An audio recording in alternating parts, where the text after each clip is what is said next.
up your wildest dreams, museum victories.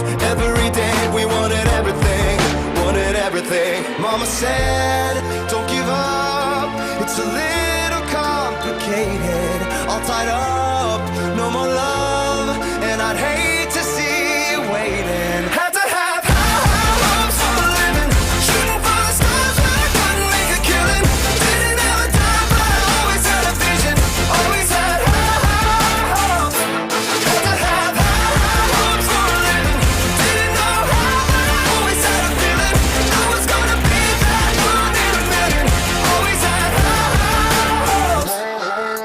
Mama said, something for oddities, stranger kisses. Ain't ever wannabes, waiting the novelties that don't ever change. We wanted everything, wanted everything. Stay up on that rise, stay up on that rise, never come down. Oh, stay up on that rise, stay up on that rise, never come down. Had to have high hopes for a living, didn't know how, but I always had a feeling I was gonna be that one in a million. Always had high hopes.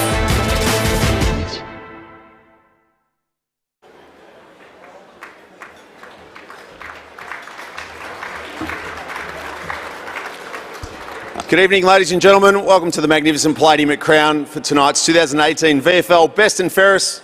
My name's Nigel Carmody. Pleasure to be one of your hosts for the evening. Other one to join us very shortly. Tonight we'll of course celebrate the 74th JJ Liston Trophy winner of the Peter Jackson VFL, as well as of course the winner of the Swiss Wellness VFL Women's Best and Fairest, which for the first time will be crowned as the Lambert Pearce Medal. More on that in a moment as well. Tonight's count is being streamed live via vfl.com.au, so good evening to everybody joining us either from the luxury or the couch or your smartphone. We welcome everyone for what will be a really enjoyable broadcast this evening.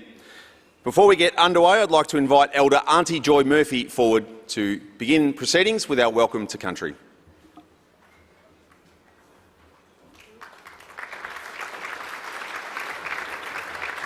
Najkanwa, thank you. Waminjakar, Warranjabalik, Yemen, Kundibek. Welcome to the traditional lands of the Wurundjeri people. And I speak here very proudly tonight on such an occasion, with football being very much a part of my life, with my father and my 5 brothers all playing the game, and 2 of them made it to the VFL during their time. I'd like to also pay my respects to the Latiner of our wonderful footballer in Travis Varco, and express my sorrow, Wurrabadinda, for the loss of his beautiful and talented Latinata. And may she rest in peace. And we all know that she was one of the revolutionary leaders for women's football, and we know that her family are at loss at losing her, and she will be returned to this earth on Tuesday, tomorrow. Could I also say that I think about football in the way that probably I should have been a boy, because I think about the preparation back in my brother's days and how we had to really work hard for them as well. And it's an amazing recall, really, because in those days there were cotton laces in the boots.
all year from Williamstown.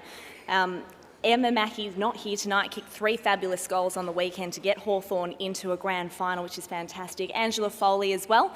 She had a wonderful season at AFLW level, and that's just continued. So a few little contenders there. Yeah, it's a wide open race. I'd love to see Chelsea Randall make a run. She was breathtaking during the 2018 AFL women's season, and that form certainly translated into the Thunder during this year.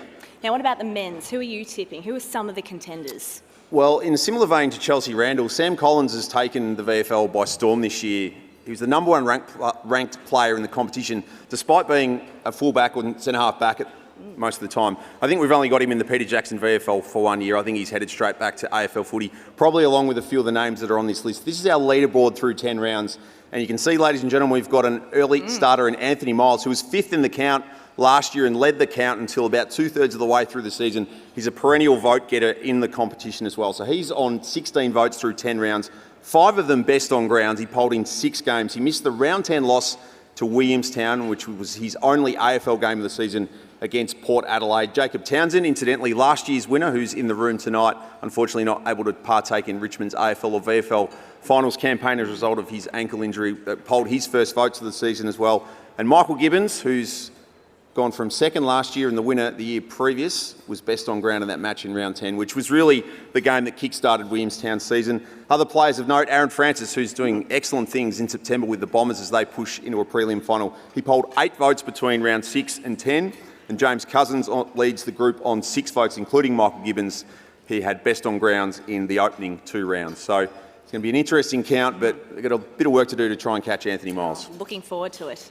Well, you can have a little break, and Thank we'll you. see you back very shortly for the beginning of counting of votes in the Lambert Pearce Medal. Ladies and gentlemen, Nat Edwards. Thank you. Thanks, Nige.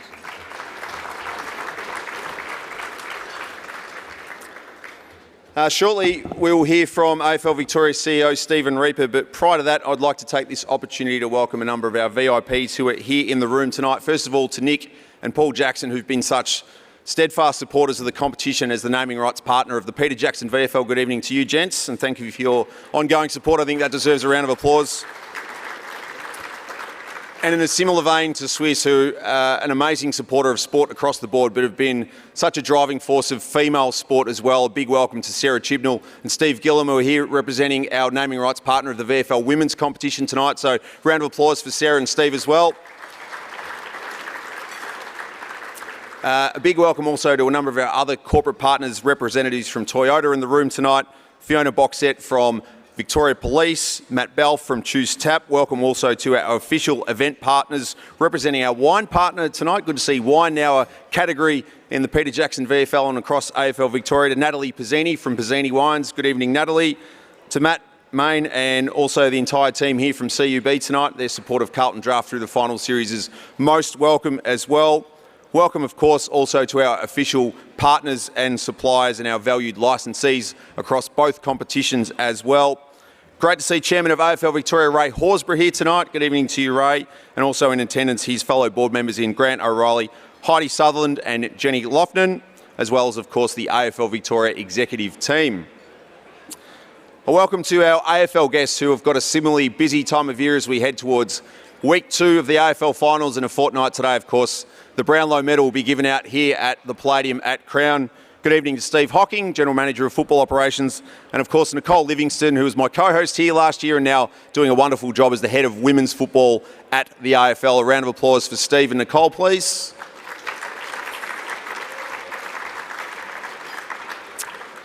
From the government sector, welcome to Shadow Minister for Sport, Danny O'Brien, and also to Bridie O'Donnell, representing the Office for Women in Sport. Most importantly, perhaps, a warm round of applause to those of you in the room who've put your heart and soul on the line and put on the jumper and colours of your clubs throughout the 2018 Peter Jackson VFL and Swiss Wellness VFL seasons. Congratulations on your years, which we'll celebrate tonight. And I think that also deserves a round of applause, particularly from the non-players in the room. 7 teams still in contention for the 2 titles that are at hand and will be given out at Etihad Stadium in a couple of Sundays' time. To the many past winners of the JJ Liston Trophy in the room here tonight, always great to see some of the past greats return for this historic evening. And in particular, a warm welcome to Fred Cook, who's here tonight. great of Yarraville and, of course, Port Melbourne. And also a special welcome to the family of the late, great Frank Johnson, who, of course, is sorely missed.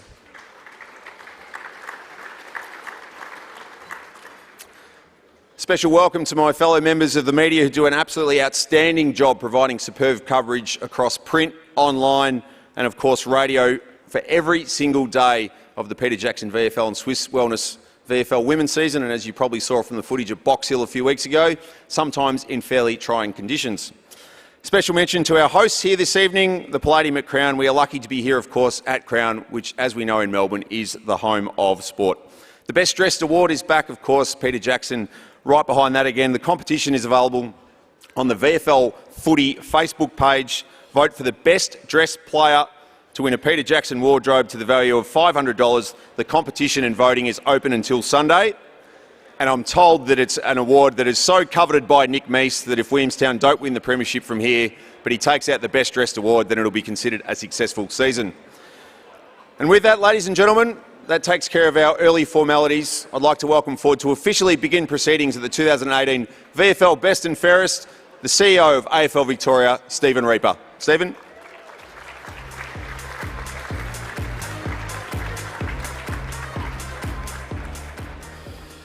Thank you, Nigel, and thank you, Nat. And on behalf of AFL Victoria Board, Chairman Ray Horsburgh and everyone else at AFL Victoria, welcome to the VFL Best and Fairest for 2018. It's great to have so many people in the room for what is AFL Victoria's Night of Nights. And tonight we get to celebrate a host of individual and team success, including the JJ Liston Trophy, and as Nigel and Nat mentioned, the VFL Women's Best and Fairest Award, which this year will be named after Helen Lambert and Daisy Pearce. And congratulations to Daisy, who's expecting twins in the coming period. All the best with the pending and safe arrival. The award, from a longevity point of view, Helen Lambert has done a hell of a lot for the Victorian Women's Football League, and it was fitting that AFL Victoria continued to honour her with the magnificent achievements that she has undertaken from a football perspective, and to be able to add Daisy to that award is fitting from our point of view as we've taken the State League in its third year to a newly formed successful state competition. It's one of three to be named from this season onwards and presented tonight, also with the Rowena Young Goal Kicking Award and the Debbie Lee Medal for the VFL Women's Rising Star. And a special welcome to both Helen and Debbie, who are able to join us here this evening. I would also like to welcome and give a very warm welcome to AFL Victoria's valued partners, Nick and Paul Jackson, who have been partners with AFL Victoria for the last 8 years, Sarah Chibnall, Stephen Gillam here from VFL, Swiss competition, and Swiss Wellness has been on board since the inception of the State League competition. We look forward to continuing with both partners into the future. As Nigel mentioned, all of our corporate partners play a huge role in ensuring the success of both competitions, and I also would like to thank all of our other valued corporate partners that are here. To the many representatives of clubs here tonight, presidents, board members, management and staff, past winners, sponsors, AFL club representatives, all involved in either an aligned or standalone teams, and most importantly the players and their partners, families and friends, a warm welcome to all of you in the room. While we sit here tonight and acknowledge mostly individual players, it is imperative that we take time also to acknowledge the huge amount of effort that each and every club put in each year to support all the players that run across the 2018 season. Congratulations to those clubs that have made the finals and all of those clubs that remain in the premiership race as we head into the last few weeks of September. We have again been delighted to continue our partnership with our broadcast partner at Channel 7, producing what has been a terrific coverage of the Peter Jackson VFL. It was great to open up our Love the Game finals coverage on Channel 7 with a night game at Punt Road, albeit the lights might have gone out briefly. The success of that partnership ensured that we continued to run a really successful night, and a huge amount of viewers, over 250,000 viewers, tuned in to the first week of the VFL finals, which is an amazing result. A key part of our coverage this year has also been the introduction of the VFL and VFL Women's app. Over 25,000 downloads since its launch in May. We look forward to everybody jumping on board that app as we go forward. Importantly tonight, we will also acknowledge and be awarding 6 new Life members. Life membership is a great recognition for outstanding service, above and beyond the norm. It is an important institution in our game, so well done to those who will be awarded with life membership this evening. Our competitions continue to play a crucial role in the talent pathway, with both of our Rising Star recipients last year drafted to the AFL at the end of the season. Chloe Malloy starred for Collingwood in the AFLW, and Bailey Fritz has gone on to forge a successful early career with the Melbourne Football Club. And with more and more media talk about the talent that plays in our state leagues, we hope to see many more players follow in their footsteps at the end of the 2018 season. As you'd be aware, the opportunities to join AFL lists have never been greater for players within our state pathway. It's only made stronger by having clubs in a standalone VFL and aligned and standalone AFL club capacity, and we'll be working extremely hard to ensure that this continues to be the case for years to come. Finally, well done and all the best to the players in the room for the various awards that will be announced later this evening, including, of course, the Liston Trophy and Lambert Pearce Medal. Hope you all enjoy the evening, and all the best for the remaining clubs in the finals as we roll out towards another successful 2018 season. Thank you. Enjoy the night.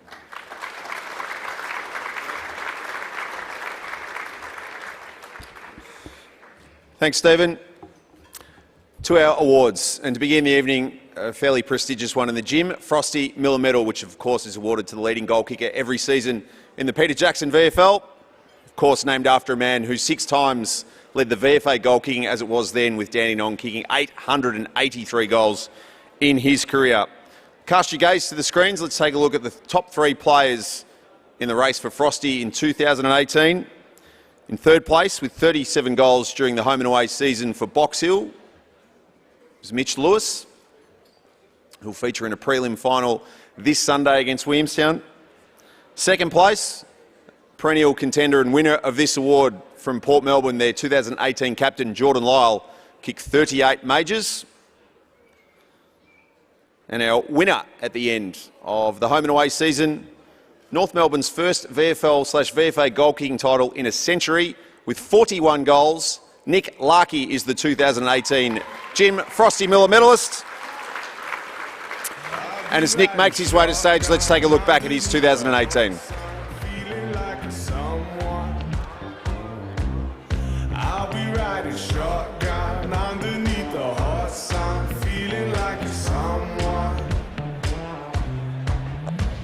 South of the equator, navigator, gotta hit the road, gotta hit the road. A deep sea diving round the clock, bikini bottoms, lager tops, I could get used to this. Time flies by in the yellow and green, stick around and you'll see what I mean. Now ask Jim Frosty... Yeah, we're live. Now ask Jim Frosty Miller, 6-time winner of this award, to present the 2018 Frosty Miller Medal to Nick Larkey from the Kangaroos. Thanks, Frosty. And Nick, might grab a chat. May as well. Don't like doing media. No, I don't mind. It's all right. Pick 73 in the 2016 NAB AFL draft. You're 20-year-old from the Oakley Chargers, so another product of the TAC Cup system. 41 goals, 20 this year, 5 goals in round 8 against Box Hill, 5 in round 18 against Williamstown. You made your AFL debut last year, though, in round 18 against the Bombers. You played 2 AFL games, none this year. You're banging the door down. Jared Waite retires. Seems like there's a spot sitting there for you in 2019. Is that the aim from here?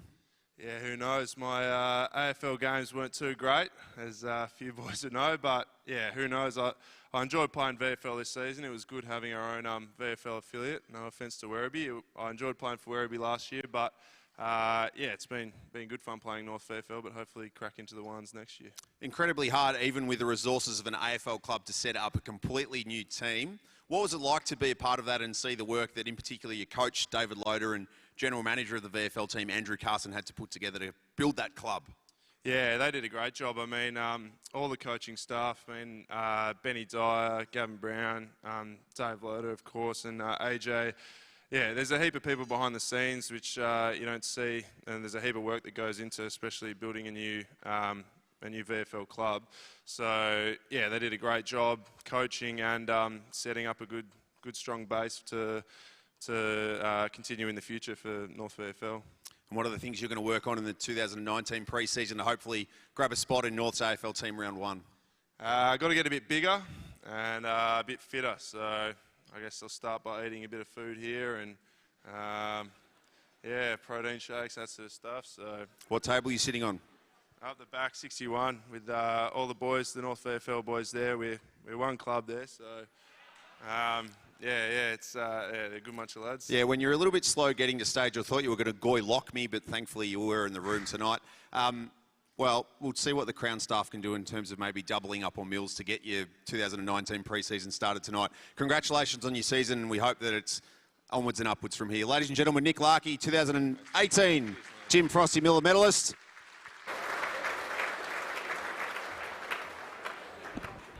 And as he makes the slow slong walk back to table 61, it's time for us to present an award that has got such a rich history and an honour roll that just puts a smile on your face for what the Peter Jackson VFL is producing in terms of top-line talent. And it's also an award that's now got an adjusted name as well, as is perhaps the theme of the night. Time to present the Fothergill Round Mitchell Medal for the most promising young player in the Peter Jackson VFL this season. Of course, Sam Mitchell has been added to the honour roll. Des Fothergill and Barry Round previously the only two players, of course, to win both a Liston Trophy and a Brownlow medal. Sam Mitchell, of course, as a result of the delayed awarding of his 2012 Brownlow medal, of course, adding to the Liston Trophy he won in his first season on the Hawthorn list, of course, becoming one of the modern greats of the game. And it's nice to welcome back a player who's gone from playing in a Development League Grand Final this week 2 years ago to being ready to take on Hawthorn in an AFL semi-final this Friday night for Melbourne. Our 2017 recipient of the Fothergill Round medal, as it was then, Bailey Fritsch, to come forward to present the 2018 winner. So I'll ask Bailey to come forward now. Round of applause for Bailey.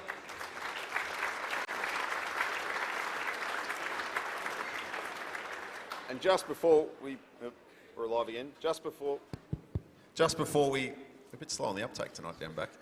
Hopefully like the Hawthorn defenders for you on the weekend. Just as we were saying, this week 2 years ago, you're getting ready to play in a Development League Grand Final as a curtain raiser to a VFL prelim. Friday night, you played in front of 91,000 people in Melbourne's first final for 12 years. You're going to do it again this Friday night. Footy's been pretty kind over the last couple of years. Yeah, it's been a bit of a whirlwind the last 3 years. But yeah, I can't thank the Casey Footy Club enough for all the development and the time they put into me over the 3 years that I was there, and then obviously the opportunity given from Melbourne, to draft me last year, and then, yeah, pretty happy.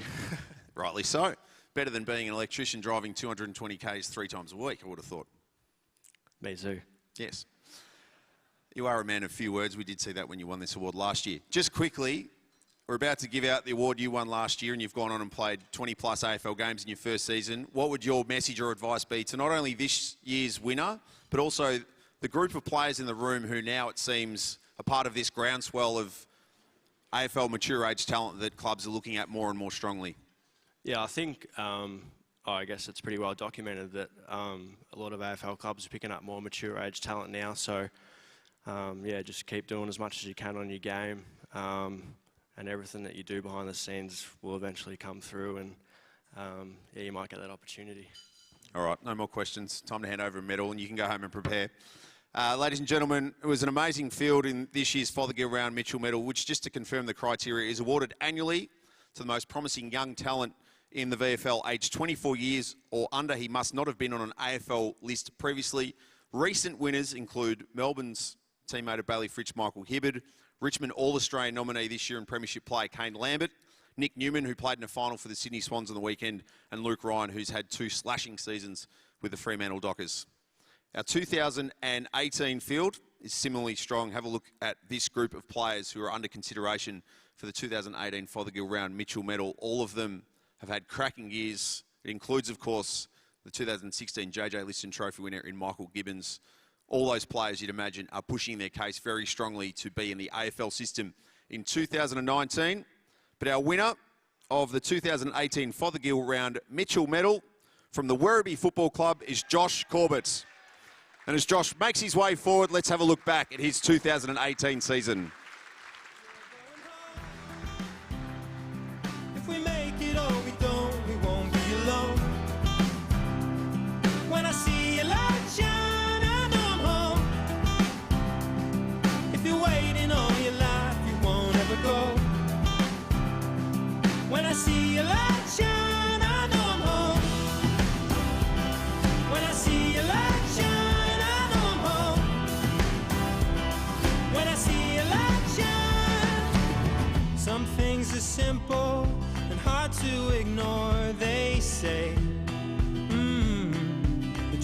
like that. We're getting colder. So, ladies and gentlemen, Bailey Fritsch, 2017 winner to give a man who hopefully will follow in his footsteps. Josh Corbett from Werribee, the 2018 Fothergill Round Mitchell Medal. Thanks, Bailey. Josh, come in for a chat. Before you do, though, short and sharp season, but it was very, very good. 9 games, 22 goals before an eye injury ended your season. More on that in a moment. A best of 4 goals in round 3 against Williamstown. He kicked goals in all 9 matches this season, was in the best on 5 occasions. It's his 3rd season at Werribee. He's had some issues with glandular fever and an ankle injury, plus the eye now as well. But Josh, you're off to the NAB AFL Draft Combine in a few weeks' time. But this time last year, after Werribee's season had finished, you pulled on the boots for your old club, North Warrnambool, in the Hampton League to play in an elimination final against Cobden. It's a bit similar to what Bailey Fritsch is doing, that you are following a similar path of going local footy, state league footy, and hopefully into the AFL. How have you got so good so quickly? Probably just put it back to my full pre-season. So sort of just touched on my glandular fever, unfortunately limited a few pre-seasons before that. So I was able to get a pretty good run at it this year, and sort of put it back towards the strength and conditioning boys, putting in a good year. And it's always good to go back to local football and see good mates that have sort of gone through the pathway through different areas and that. But it was got home on the weekend to see the boys, and unfortunately lost. But yeah, it was good to go back and have a run round last year. So yeah, fingers crossed, be good things for them. Missing a handy medium-sized marking forward, were they? Yeah, I think they were okay. Yeah, they struggled in the goal-kicking department, unfortunately. But yeah, we worked on that a little bit this year as well. So fingers crossed. Tell us about this eye injury you sustained mid-season. What's unfolded since that didn't allow you to play any footy throughout the rest of the season? I'd imagine recovery's gone well and you should have no issues heading into 2019. Yeah, so just a freak marking contest, just a stray finger in the eye. Sort of just thought it was a bit of a innocuous injury. Thought it was going to be okay, and then was pretty much blind for a month in my eye and sort of stared at the roof of my bedroom for a month. Sort of couldn't go outside in the light and that. But yeah, it's been a bit challenging with obviously not being able to do a lot, but been good to get around the club and the boys, and they had a very strong finish to the year, which is positive. So allowed me to get in the box and see a different side to football. It was good. You'd already had dialogue with AFL clubs by that stage. When you're sitting there for a month going, I'm not sure if I'm losing my sight or my footy career simultaneously here, what was that like to deal with? First and foremost, I mean, sight's pretty important these days, so I just put my health first and that sort of stuff. And it's just important to make sure that your health, as I said, it is important, and you only have 2 pairs or 1 pair of eyes, so yeah. Do we know who the culprit is? Do I want to know? Or? Do you know who poked you in the eye? Yes, so I did have a message from him afterwards. As I said, it was just a freak injury, so there was no hard feelings in touch there. In the room tonight? I'm not sure, actually. I haven't seen, so maybe. Would have thought someone owes someone a beer, perhaps, a little bit later on tonight. We just wish you all the best, but tell us about what your preparation is between now and October for the NAB AFL Draft Combine, which is hopefully the last piece of the puzzle to get on an AFL list. Yeah, just a lot of training, a lot of fitness work, and a lot of gym and that sort of thing. So it's important to obviously have a bit of a downtime after the season finishes. Mine finished a little while ago now, but yeah, it's good just to keep nice and fit, and you never know what happens. So yeah, looking forward to it. Well, we're looking forward to hopefully you emulating that wonderful list of players who've gone from the VFL into the AFL and made their mark. All the best for the next few months. Thanks very much. Ladies and gentlemen, Josh Corbett from Werribee, our 2018 Fothergill Round Mitchell medalist. And with that, that concludes our early proceedings for the Peter Jackson VFL component of the evening. A warm welcome to my co-host for this evening, Nat Edwards, to kick things off and go through the awards in the Swiss Wellness VFL Women's Competition. Thanks, Nigel. Hello everyone, it's an absolute pleasure to be here with you tonight, and in its 3rd year, the Swiss Wellness VFL Women's Competition consisted of 13 teams, including foundation teams Darebin and Melbourne Uni. There were 11 new AFLW-aligned teams in Casey Demons, Carlton, Collingwood, Essendon, Geelong, Hawthorn, Southern Saints, Richmond and Western Bulldogs, plus VFL standalone Williamstown and the Northern Territory also joining the competition.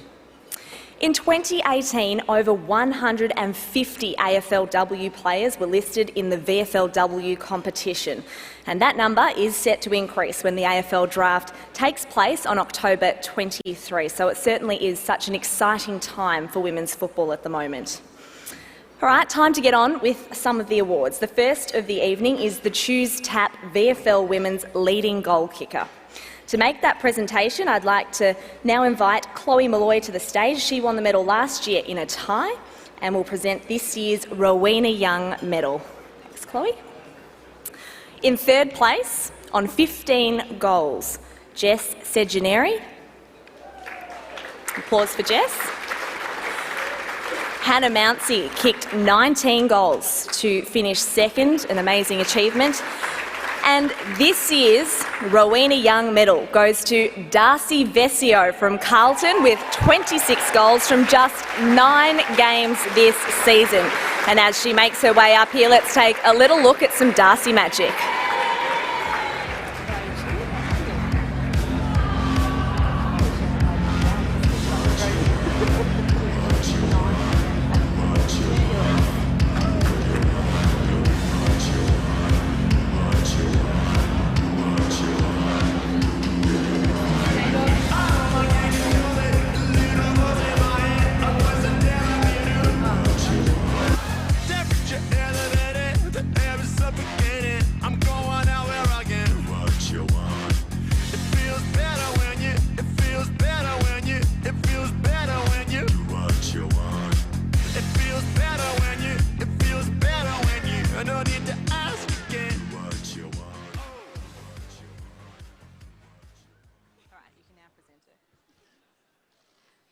Darcy Vesio, everyone. Thanks, Chloe. Thanks for that, Chloe. Well, congratulations to that final round. You were trailing by a couple of goals. You knew you had a job to do. Just a lazy 9? Yeah, I thought finish the season strong. I thank the Essendon girls on the way up to the stage. Shout out. You better be buying them some drinks at the end of this. Yeah. You kicked 8 in the first half as well. So were you well aware of the goal that you needed to reach? No, I didn't know how many goals Hannah had kicked. So I went into the game just wanting to win the match as a team. So yeah, we didn't talk about any of the goal kicking stuff, which was good. It would have been a bit silly if we had have, I think. Extra pressure, of course, but you kicked 8 in that first half and then just 1 in the second half. What happened? Did you have a word to your teammates after that? Because I think a lot of people were hoping for double figures. Well, you know, your coaches always tell you to do your work early, so just get it out of the way in the first half, and then, no, it was good. I think all the other girls got involved, and yeah, we were scoring team goals, so it was good. You were taught how to share as a child? Yeah. Okay. I grew up with 2 brothers, so, you know, had to share. Now, just the 9 VFLW games this season, how was it coming off a full AFLW season and then going straight into footy? You must be exhausted. Yeah, it's a bit challenging, but I think we get a few weeks off after the AFL season and then sort of try to freshen up. And I was with Carlton this year in the VFL, so the staff were making sure they were managing our loads throughout that. So yeah, didn't play too many games, but yeah, it was good. Well, congratulations once again. And along with the award, Choose Tap have kindly donated $500 to the Maddie Rewalt Foundation on your behalf. So once again, congratulations and well done. Enjoy the night. Thank you very much. Just a shout out to my teammates. I'm about to get grilled back at the table, so shout out to the teammates. Good on yous. Well done. We've always got to thank the teammates. Well done, Darcy. Alrighty, our next award tonight is the Debbie Lee Medal, presented to the VFL Women's Rising Star. Now, the Rising Star Medal is awarded to the most promising young player in the VFL Women's competition. The award recognises an up-and-coming player in the league who has enjoyed an outstanding season. In order to be eligible, the player must be under 24 years of age and must not have previously been on an AFLW list. I'd now like to invite Debbie Lee to the stage to present the award named in her honour. So we had several very worthy winners, and if you turn your attention to the screen, you'll see a fabulous lineup of nominees. Let's give them all a round of applause, please.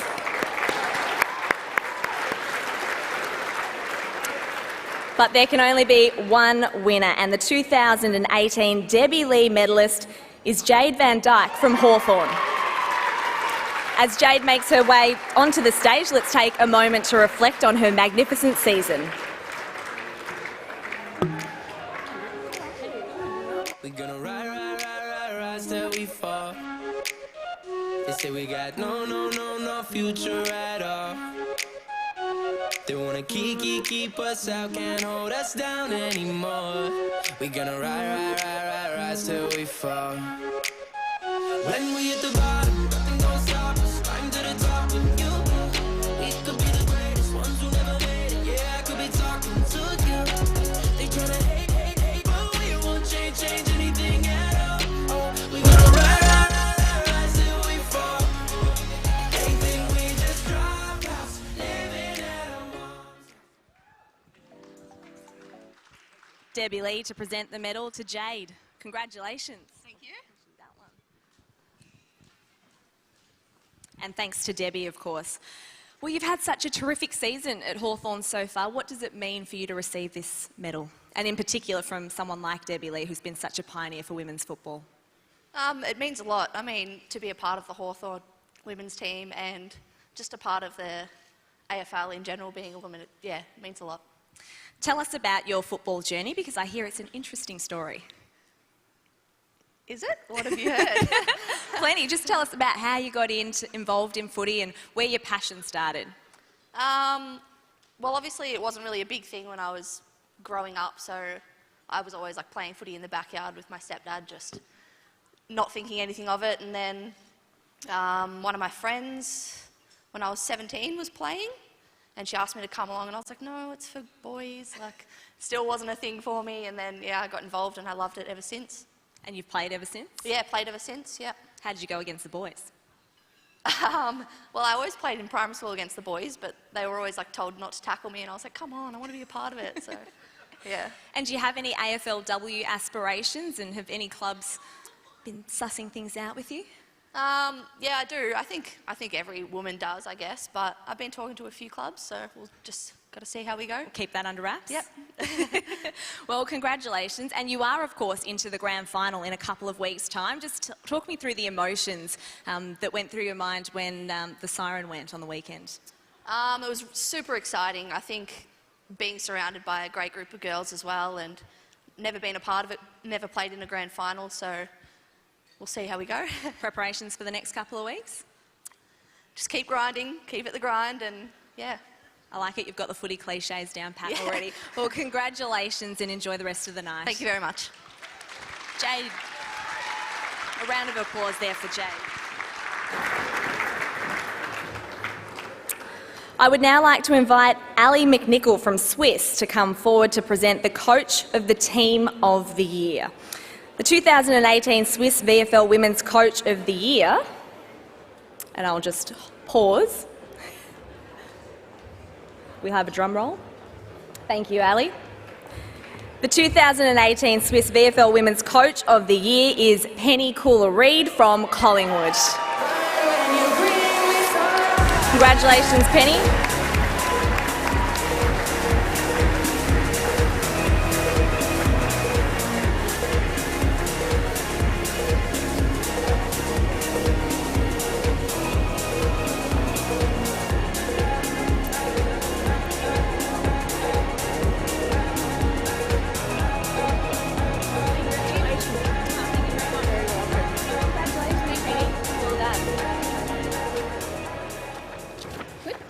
Stay here for a moment. You don't get off that easy. Congratulations. We will chat to you in just a moment, but first it is time to unveil the 2018 Swiss Wellness VFL Women's Team of the Year. Now, as each player is announced, could I please get you to make your way up here onto the stage and remain here? Don't run away anywhere. I know you're probably hungry for your mains, but just stay here for a little bit until the entire team is revealed. Alrighty, starting in the back line, Jade Van Dyke, Beck Goring, Kate Gillespie-Jones. On the half-back line, we have Ashley Riddle, Megan McDonald, and Bianca Jacobson. In the middle, Alison Drennan, Jess Duffin, who is also this year's captain, Rebecca Beeson from Hawthorn. To the half forwards now, and Sarah Darcy, Jasmine Garner, and Jess Sejaneri. Forwards, Hayley Bullis, Darcy Vesio, no surprises there at full forward, and Mia Ray Clifford. The followers, Rihanna Watt, Rochelle Cranston, and Ange Foley. On the bench, we have Emma Swanson, Sophie Alexander, Alice Edmonds, Libby Birch, Lauren Pearce, and last but not least, Emma Mackey.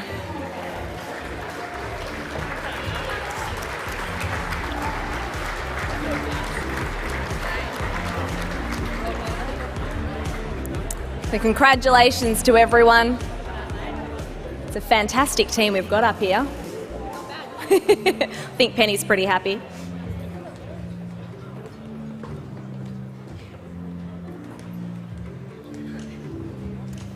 Congratulations to each and every one of you. Penny, I'll get you to come over here and we'll have a bit of a chat. Lovely. Well, first of all, it must be such an honour to be named coach of this team and coach of the year. It wasn't too long ago that I was actually playing against most of these girls, so yeah, it's been fantastic and the season's been great, so still got a couple more games to go, so fingers crossed. Have you enjoyed the coaching role as a standalone? I'm not going to lie, it has been tough. Firstly, to sort of transfer from being a player to being a coach and finding that balance between being the authority but also making sure that as a player what I remembered, to make sure that I didn't forget being a player and transferring that into coaching. Jess Duffin's the captain of this team. Your thoughts on that appointment? Well, Jess and I have played a bit of footy together and back in the day played a bit of cricket, so Jess and I go way back. You've been involved with the She Can Coach program, I believe, and there's some really fantastic mentors who are part of that program. What have you taken away from it? I do think it's great that the AFL are putting their foot forward and getting women involved in coaching. I'm sure it's a career for most of us after our playing career to step into that coaching role, so it's really good that the AFL have put a front foot forward. How do you think you'd actually go coaching this mob? Oh, look, not too bad, I don't think. It's not too shabby light up. I don't think there's too much coaching I need to be doing. Probably not. They know what all. Just let them run loose. A prelim final on Sunday, I believe, tipping your girls to bounce back. Yeah, well, tough loss on Saturday against Hawthorn. They were definitely the better team on the day, so we've got a lot of reviewing to do, but I think our girls are going to be up and ready for the fight against Geelong. So yeah, Sunday, let's see what happens. Well, congratulations on being named Coach of the Year, and of course, good luck on the weekend. Thank you very much. Ladies and gentlemen, a round of applause finally for the 2018 Swiss Wellness VFL Women's Team of the Year. So Penny, if you take your team and make your way over to the media room now for an official photo, we'll get that out of the way and then you can enjoy the rest of the evening. Thanks, ladies. Now, I'm sure you're all hanging out for your main meals, but just before the break, let's take a look at how the 2018 VFL Women's Best and Fairest is unfolding after 8 rounds. Turn your attention to the screen and you can see there that Jess Duffin still leads the way on 11 votes. Nat Exon from Darebin has made a move. She's now on 9, just 2 behind, and I can't wait to see how it all takes shape, but for now, please enjoy your mains.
trust.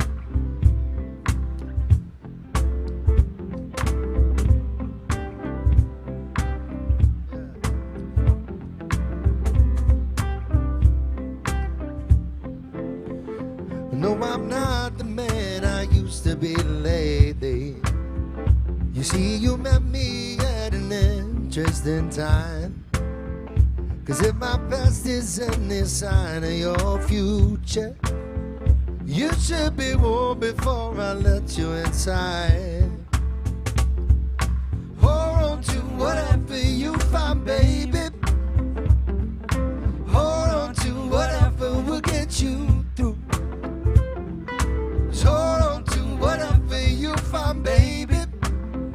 'Cause I don't trust myself with loving you.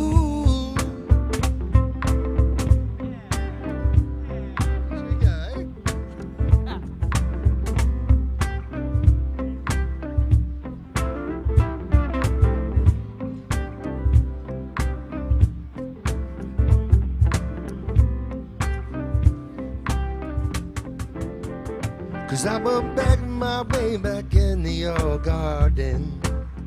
You see, and I break my way out when it rains. Just to get me back to the place where I started. I want you all over again. Hold on to whatever you find, baby. Hold on to whatever will get you through. Just hold on to whatever you find, baby. 'Cause I don't trust myself with loving you, oh Lord. Who do you love? 'Cause girl, is it you you love? 'Cause baby, is it you who you love? Is it the part of me? 'Cause is it the part of me? Yeah.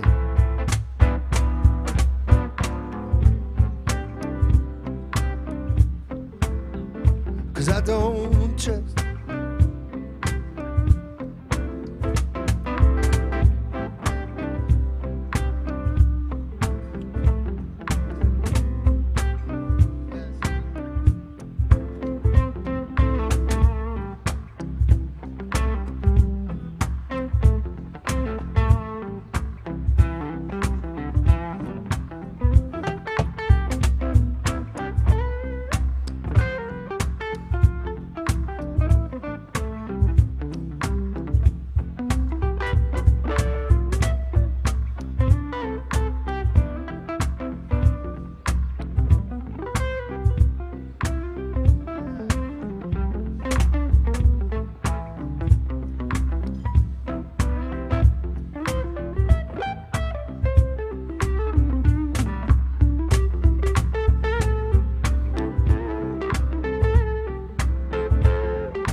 I used to be lately.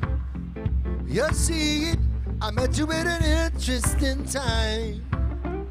'Cause if my past is any sign of your future, you should be warned before I let you inside. Hold to whatever you find, baby. Hold on to whatever will get you through. So whatever you find, baby. 'Cause I don't trust myself with loving you, oh Lord, yeah. Who do you love? Girl, I see through your love. 'Cause girl, is it you you love? And is it the part of me, yeah? 'Cause 'cause I don't trust. 'Cause I don't trust. 'Cause I don't trust. 'Cause I don't know.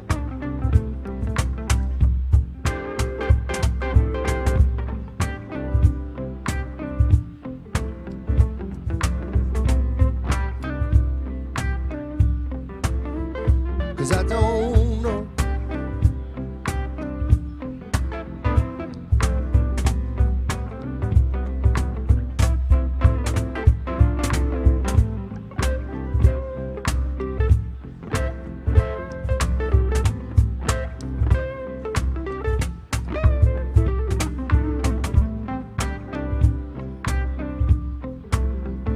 Cause I don't trust.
Looking out across the night time, city weaves and sleepless eyes.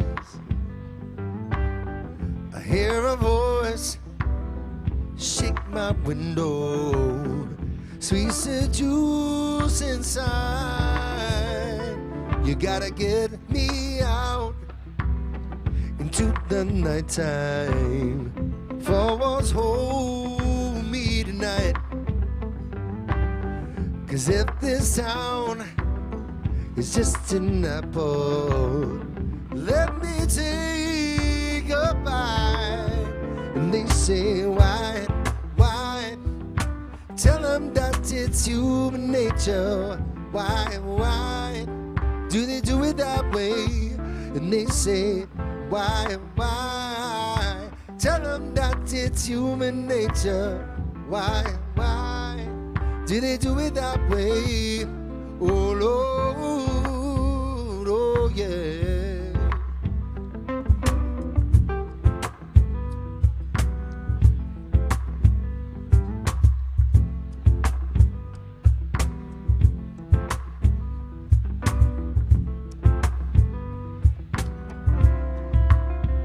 You see, I'm reaching out, touch a stranger. Electric eyes are everywhere. See the girl, she knows that I'm watching. She loves the way that I stare. They say, why?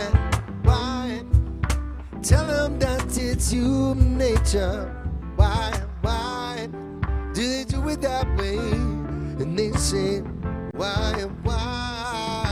Tell them that it's human nature. Why? Do they do it that way? Oh Lord, oh.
You see, I'm looking out across the night time.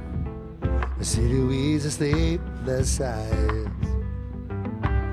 You see, I hear a voice, oh, shakes my window, sweet seduce inside.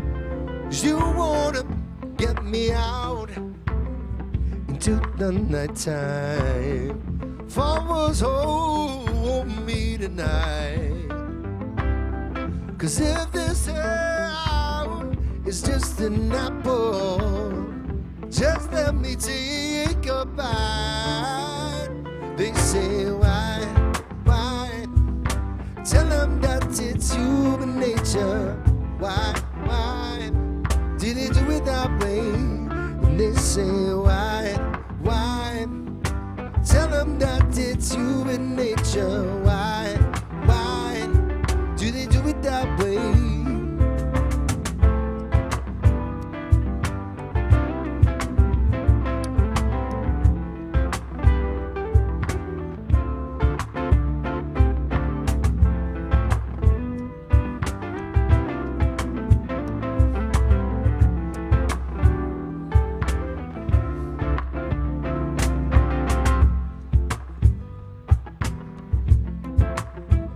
They say,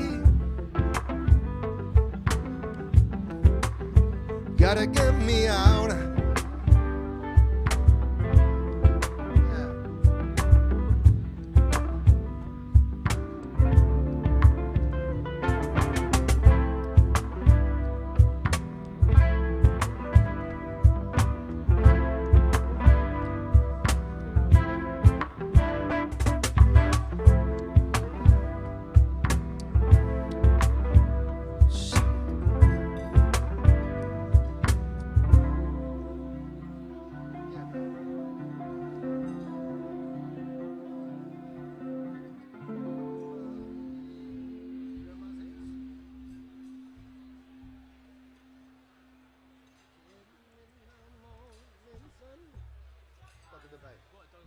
Thank you so much.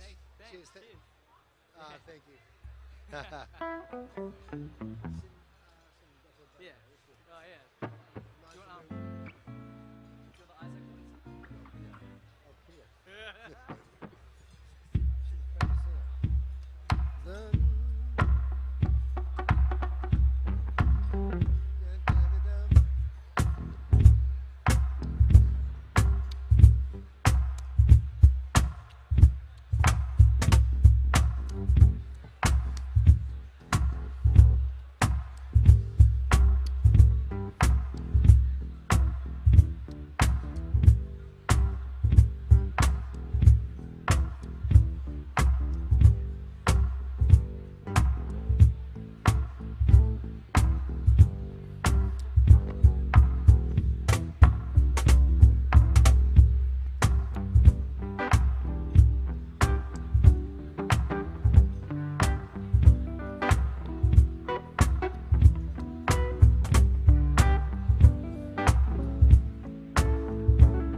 Sitting in the morning sun, I'll be sitting when the evening comes. 'Cause I've been watching my ships rolling, then I watch them roll out again. Sitting on that dock of the bay, watching the tide roll away. You see, I'm sitting on that dock of the bay, just wasting time, Lord. Well, I left my home in Georgia. Now I'm heading for that Frisco Bay, because there's nothing that I wanna live for, and it seems like nothing is going my way. You see, I'm sitting on that dock of the bay, watching the tide roll away. You see, I'm sitting on the dock of the bay. I'm just wasting time, yeah. Tell me, baby, whether looks like nothing is gonna change. Everything still feels the same. 'Cause I can do what 10 people tell me to do. Well, I guess I'm on my way. Sitting here resting my bones. This lonely feeling won't leave me alone. Because it's 10,000 miles I roam, and I still call this dock my home. You see, I'm sitting on the dock of the bay, watching the tide roll away. You see, I'm sitting on the dock of the bay, 'cause I'm just wasting time. Yeah.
Well, it looks like nothing is gonna change.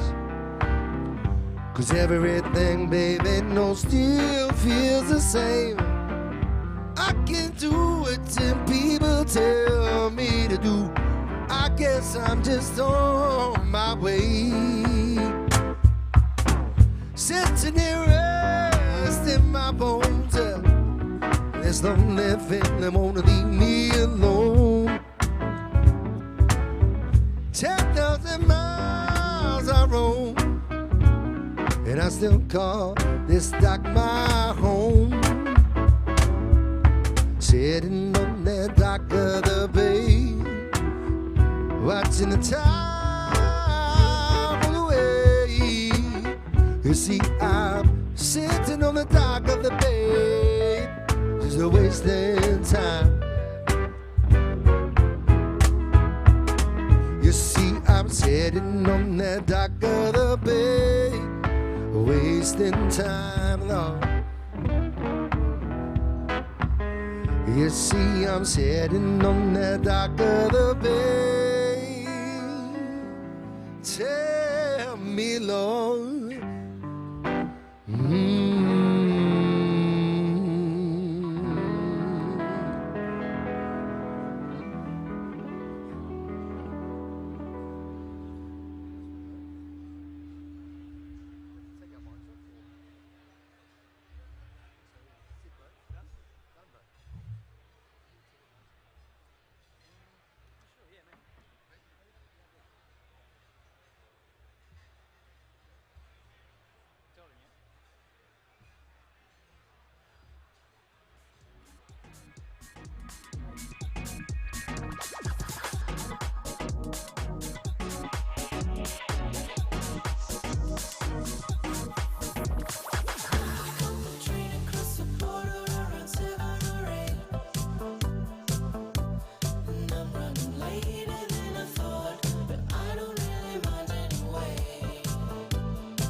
Thanks, ladies and gentlemen.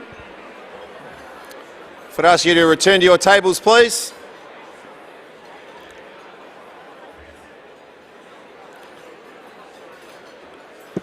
Welcome back to the 2018 VFL Best and Fairest. Congratulations to Jess Duffin and Penny Cula-Reid on the captaincy and the coaching role in the Swiss Wellness VFL Women's Team of the Year. And also a big thank you to our entertainment here this evening in our breaks. Great work from Joey D and Sam Cox. Round of applause for our musicians tonight.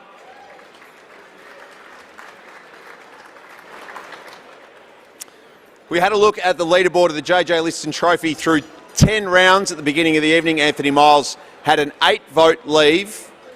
Let's check in with a count 2 rounds down the track through 12 rounds of the Peter Jackson VFL. And we've got some chasers. Anthony Miles remains on 16 votes, moving into second place after after a goal and 30 possessions to take the 3 votes in round 12 against North Melbourne at Etihad Stadium. Bulldog Will Hayes finds himself in second place on 11 votes. Our 2017 runner-up, Michael Gibbons, moves to 9. He took 3 votes against Sandringham in that wet day when Sandringham went scoreless on their visit to Point Gellibrand. Michael Gibbons had 33 possessions. And sneaking in at the bottom of that group of 5 is Andrew Moore, the Box Hill Hawks captain, who was so good yesterday in their semi-final victory over Geelong. He polled 4 votes through round 11 and 12 to double his tally and head to 8 votes through 12 rounds. Anthony Miles remains in front. He's lead 5 through 12 rounds of the Peter Jackson VFL season as we look towards the JJ Liston Trophy count a little bit later on this evening. Well, ladies and gentlemen, quite simply, Sunday, September 24, 2017 will go down in the history books as a landmark day for Victorian football. It was the first time that the Swiss Wellness VFL Women's Grand Final and the Peter Jackson VFL Grand Final were played on the same day. Etihad Stadium was our venue. Darebin and Diamond Creek were our combatants in the Women's Grand Final, Richmond and Port Melbourne in the Men's Grand Final. It's amazing to think it's only 50 weeks ago, but they were 2 chapters that brought us 8 quarters of unbelievable football, tension, drama and emotion. Chapter 1 started late on our Sunday morning as Darebin looked to win their 5th straight premiership and Diamond Creek looked to thwart their chase for 5. Let's take a look back at the first chapter of last year. For the first time, under the Etihad Stadium roof, it's the VFL Women's Grand Final, Diamond Creek and Darebin. And Diamond Creek deny the Falcons a 5th straight premiership. Send Darebin forward once again. Brennan desperately trying to get to it, but O'Day had the front spot on Hetherington, took the mark. But one-on-one's forward of the ball. Pearce almost hands to it. Dora Jake McDonald and gets the first for the Falcons. The chest of Arnell, Oliver's kick. Now it's Pearce. Takes them on, works her way into space. Oh, she is just absolute class. On the left foot. Dusty Martin's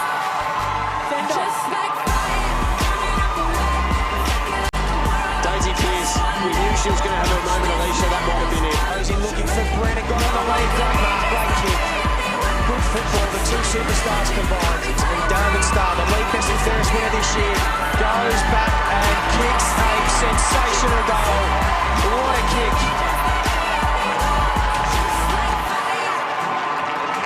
Ball to ground level, McDonald tries to force it inboard, they've got numbers forward. Rosali will dash for it, as will Del Pos, and it's a high 5 for the Falcons. 13, 14, 15, 16 and 17. Well done, Darebin.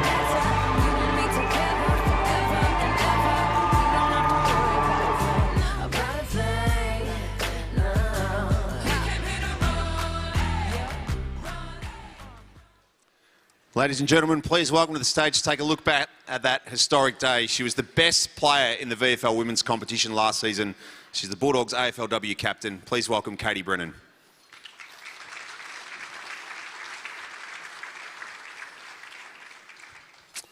Fond memories? Very fond. I think I've got some goosebumps watching that back. It was an incredible day. Darebin were an absolute powerhouse for many years, and it was a pleasure being a part of that team. It's fascinating to look at some of the players in that premiership photo now, and 12 months on as women's football continues to evolve and embark on so much change, that so many of your teammates have moved on to different VFL women's clubs, largely because of their AFLW allegiances. Was there a sense in the group that day that it was almost going to be the last stand?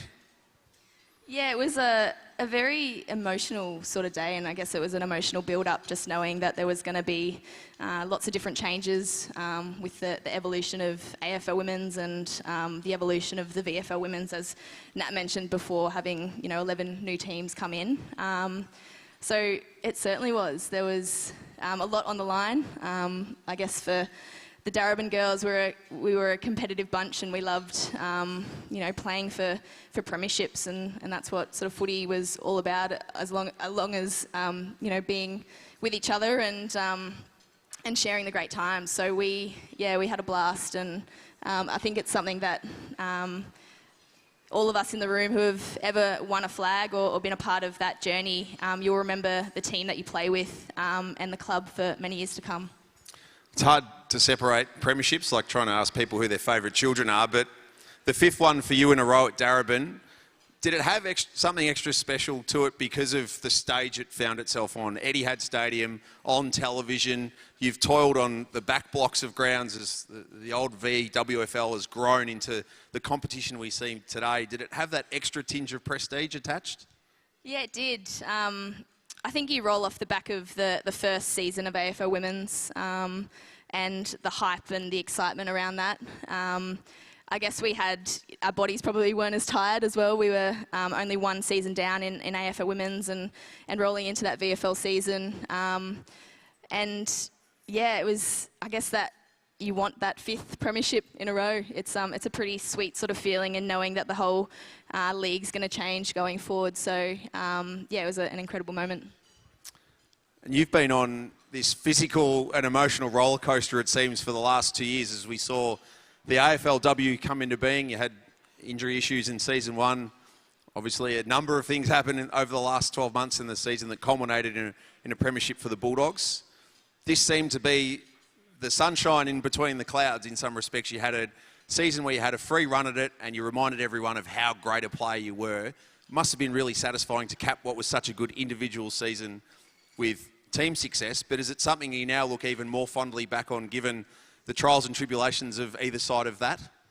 Yeah, it's it's what life's all about. So you ride the ebbs and the flows, the ups and the downs, and those good times are so much more sweeter if you've gone through the bad times as well. So for me, I'm always quite a positive person, and I like to use disappointment and frustration, whether it's injury-wise or everything that happened this year in the AFL Women's, to I guess rekindle a bit of love for the game, learn from a lot of things, grow, and also come back with a lot of fire in the belly, and just to remember why you love the game and why you enjoy playing with a great bunch of girls. So I'm really looking forward to continuing the rehab journey and getting back in with our group for AFL Women's number 3.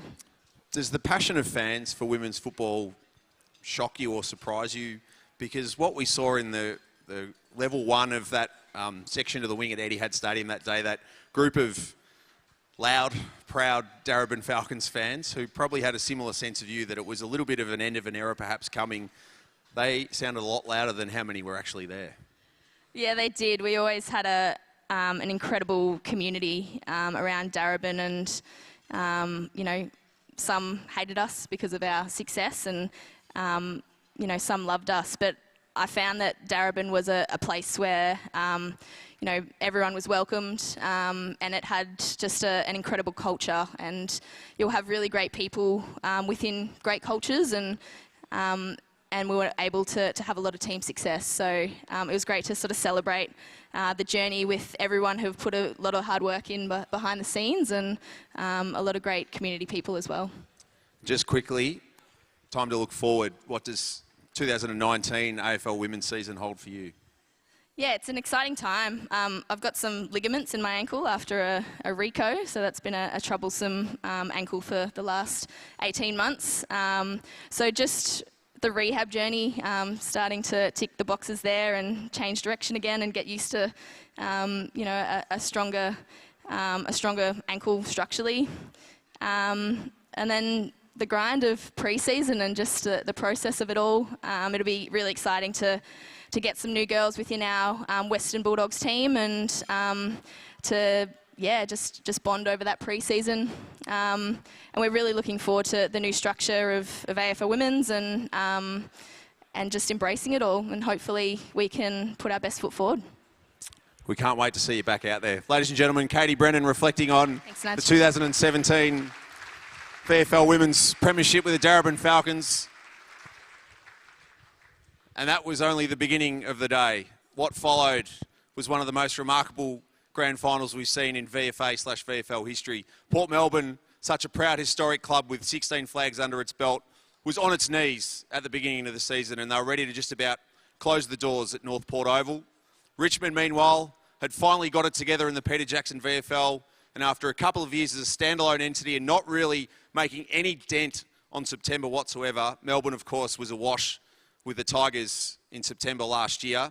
And the start of Richmond's big week, of course, was that VFL Grand Final. Let's take a look back at that remarkable afternoon. They were staring down the barrel of a crippling debt that threatened to send them into extinction. Just 6 months later, the mighty Borough run out onto Etihad Stadium for a shot at a record 17th premiership. Yeah, so going into the game, we'd just come off a great win against Willie, sort of an arch rival for us, so mood was great. I was actually feeling pretty good about the day, but we knew with the juggernaut of the AFL team was certainly flowing over to the VFL team, and I thought it would be a pretty tight game. He can give over the top to Bolton. Opening goal of the grand final goes to the Tigers. The funny thing about the game and how it was unfolding early was I felt like all we had to do was put a good half an hour footy together and we'd be able to come over the top of them, but whether we could do that on the big stage was yet to be seen. Process, who are we? Here we go! At three-quarter time, I said to the group that we were the best finishing team in the competition. It was just about increasing our attacking options and then taking those chances when they were presented, and we did that much better in the last quarter to what we had done in the previous three, I thought. Conway bounces, Goldwood for a goal! One thing we talk about it as forwards is that you can have a down game the whole game, but it only takes a good 5 or 10 minutes in a close match and you can be the hero, and I think that was the case for Dill Conway. And he slots it! It's a 1-point game! He just stood up on the big stage when he was needed, and it wasn't his match overall, but it was certainly his moment. Brings it inboard, Wolfenden! Yeah, when Wolfie kicked that last goal, there's not really much you can think other than just didn't want to give up that lead, whatever it took. Ben Lennon's got it, and Ben Lennon will kick after the siren to win the 2017 VFL Premiership.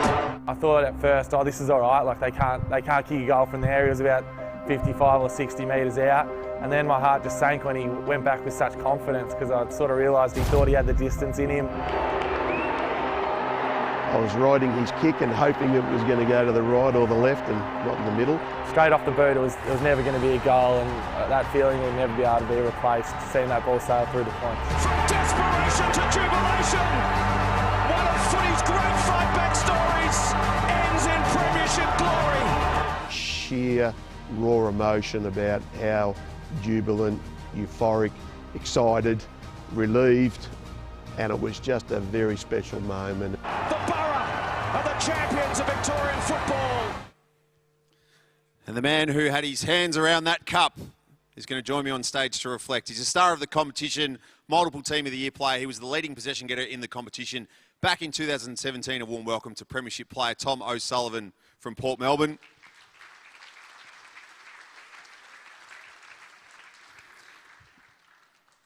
Similarly, for Katie, she came out with a few goosebumps. What's it like watching that footage back? Do you get sick and tired of it, or does it just bring on the nice smile every time? It really does bring on the nice smile, but kind of eats away at you that I can enjoy a beer tonight instead of having to drink the waters like we did last year. You guys were just about out of business 18 months ago, and 6-8 months later you win a premiership. How does that happen? As a playing group, we really just focused on playing footy. I think we had one meeting, a few of us senior boys, of what it looked like financially, but really we just dug deep and said if we're all in it together, we'll play for whatever we get paid, and yeah, we'll front up at the Borough at Northport and try to win as many games as we can, and it turned out all right. So did the hardship of early in the season galvanise the group, and at what point did you detect there was something special about that team and it had the capability to go all the way?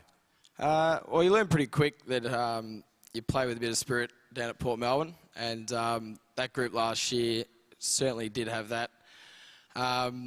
So yeah, there was a little bit of background noise that you guys are doing a good job from the supporters, playing for free round one, all that type of stuff. But yeah, in-house, we just knew that we all wanted to play together as a team, and we're all best mates down there anyway, so why not try win the flag?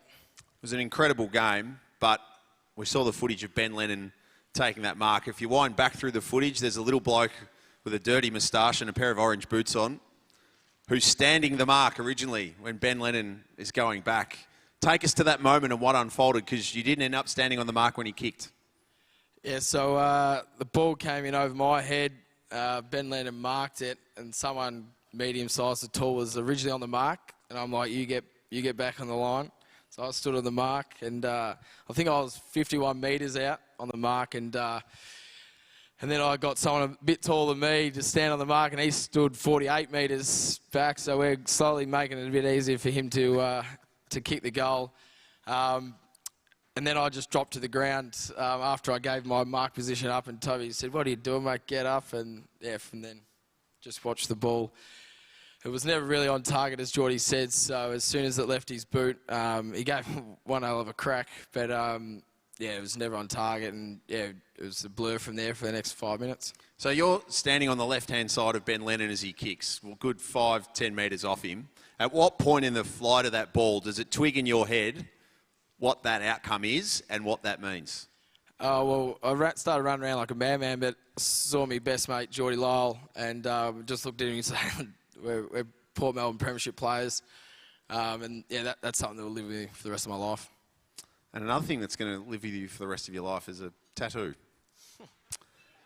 This is why I got caught up, isn't it? No, but we had to, if we're going to reflect, we need to truly reflect. And I thought the Premiership tattoo was a dying art, but this went to another level. You do have quite a healthy sense of humour, but I do. Tell us, first of all, where the tattoo is.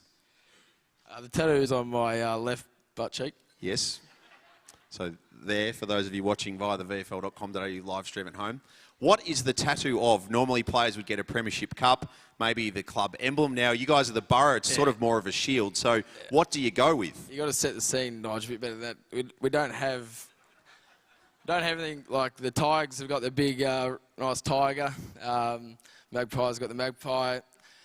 We got like a nice little shield, but so they started drawing Toby Pimwell in caricature. Which sort of looks like a hairy Yosemite Sam. Yeah, so he's up there somewhere. But and then we were in the warm-up on game day on Etihad, and I was kicking the footy around, and I said, if we win today, boys, I'll get that tattoo on my ass. At what point in the pre-game did you actually broach this? No, we were just warming up, kicking the footies around. Boys weren't used to kicking the balls on Etihad, so we were all a bit excited. Mm-hmm. And yeah, they just got the better of me probably. And someone brought it up on the Wednesday saying, "Look, aren't you getting that tattoo?" And I did. Well, you can, because you're a Premiership player, like you said. That's it. It's a wonderful memory. You're not going to get to recreate it this year. Who's your tip? Well, our game against Box Hill was nearly up there with that final. The Box Hill boys played really well, but Willie's come home really strong. Gibbo's playing some real good footy. So, I don't know, he's standalone, you might say Willie, but yeah, Box Hill looked pretty good against us in that first elimination final. Thanks so much for your time. Great to reflect, and maybe don't show the tattoo to anyone here tonight if you can get away with it. Ladies and gentlemen, Tom O'Sullivan, Thanks, Tom. 2017 Premiership player with Port Melbourne. Wonderful to have Katie Brennan's time as well. We now head back to the contemporary and a look at 2018 Gives me a great pleasure to welcome forward Chairman of AFL Victoria, Ray Horsburgh, to the stage for the presentation to the 2018 VFL Life members. It's my great pleasure to announce the following Life members. As I read your name, can you please come forward to receive your pin and certificate from Ray? Our first Life member inductee tonight is Kevin Breen, who's made an outstanding contribution of over 47 years as a player, coach and president of Coburg. He's a Coburg FC Life member and more recently was awarded entry into the club's Hall of Fame. Our second inductee is field umpire Tristan Burgess. Tristan started at the Bendigo Umpires in 2001, progressing through the ranks as a boundary umpire to field umpire over 180 VFL senior games now, including 2 VFL Grand Finals and 3 TAC Cup Grand Finals.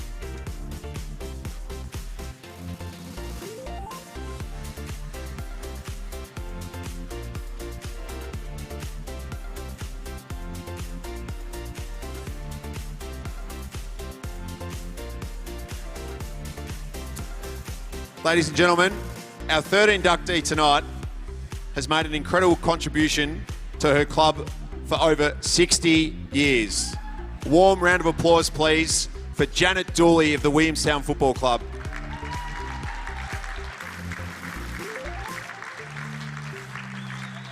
Janet's contribution to the Seagulls dates back to 1953, where she's volunteered in the club's canteen. She was awarded the Alec Gillen Award back in 2011 and was inducted into Williamstown's Hall of Fame in 2014. As she makes her way to stage, please a warm round of applause for Janet Dooley.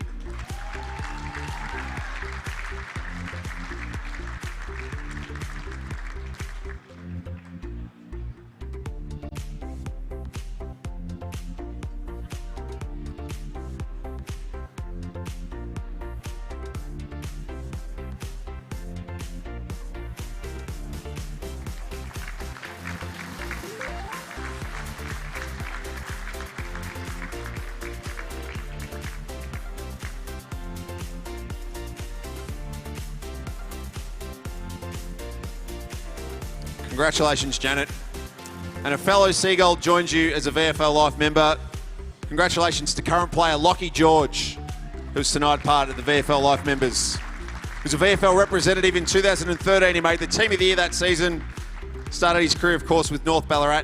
2-time runner-up Best and Fairest there. He played 143 games with the Black and White before stints at Box Hill, Tasmania. And right now he's a very key part of Williamstown's charge toward the 2018 Premiership. Joining Lockie is goal umpire Dean Jones as a VFL Life member. Dean started umpiring in the Southern Football League in 2000, joined the VFL in 2002, has earned life membership, having umpired now a total of 190 VFL games.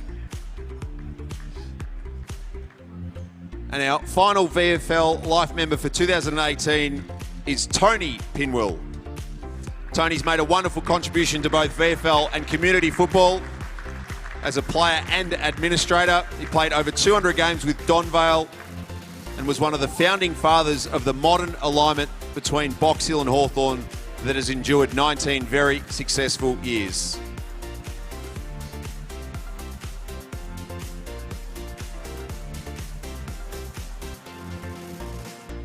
Ladies and gentlemen, a round of applause for our 6 VFL Life members in 2018.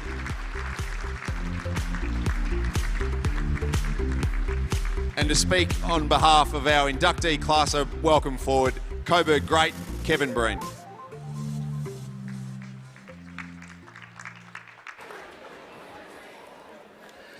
I'll be very brief, ladies and gentlemen. Just on behalf of all of us here on stage tonight, I'd just like to thank AFL Victoria for acknowledging each of us with VFL Life membership. I know I'm extremely proud and honoured, and I'm sure each and every one of the people behind me are as well, for what they've contributed over the years. And it's something that we'll cherish for a long, long time. I probably should acknowledge, on a personal fact, that both Coburg and the Coburg Football Club and the Werribee Football Club, probably for putting up from all those years in the 70s. But I had wonderful times there, and they've been great for me. But I'd like to, in closing, just thank AFL Victoria for for these awards for all of us here tonight, and I'm sure it is greatly appreciated. And thank you once again.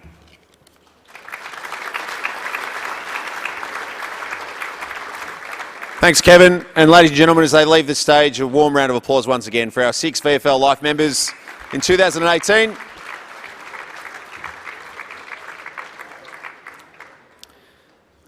And the prestigious awards recognising our wonderful team of volunteers continues with the awarding of the award that we said Janet Dooley, of course, collected some years ago, the Alec Gillen Award.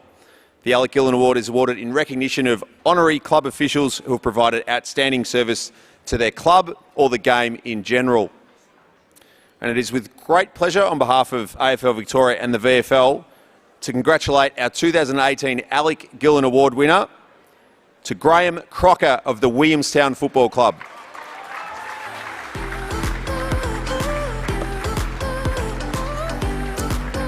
And as Graham makes his way forward, a tremendous CV. He commenced timekeeping for the Seagulls in 1978, completed his 1500th match at VFA, VFL and TAC Cup level last year. He's a Williamstown Football Club life member and he was their best clubman back in 1991. It's a pretty amazing CV of over 40 years of service and richly deserves to be the 2018 Alec Gillen Award winner. A round of applause for Graham Crocker, please.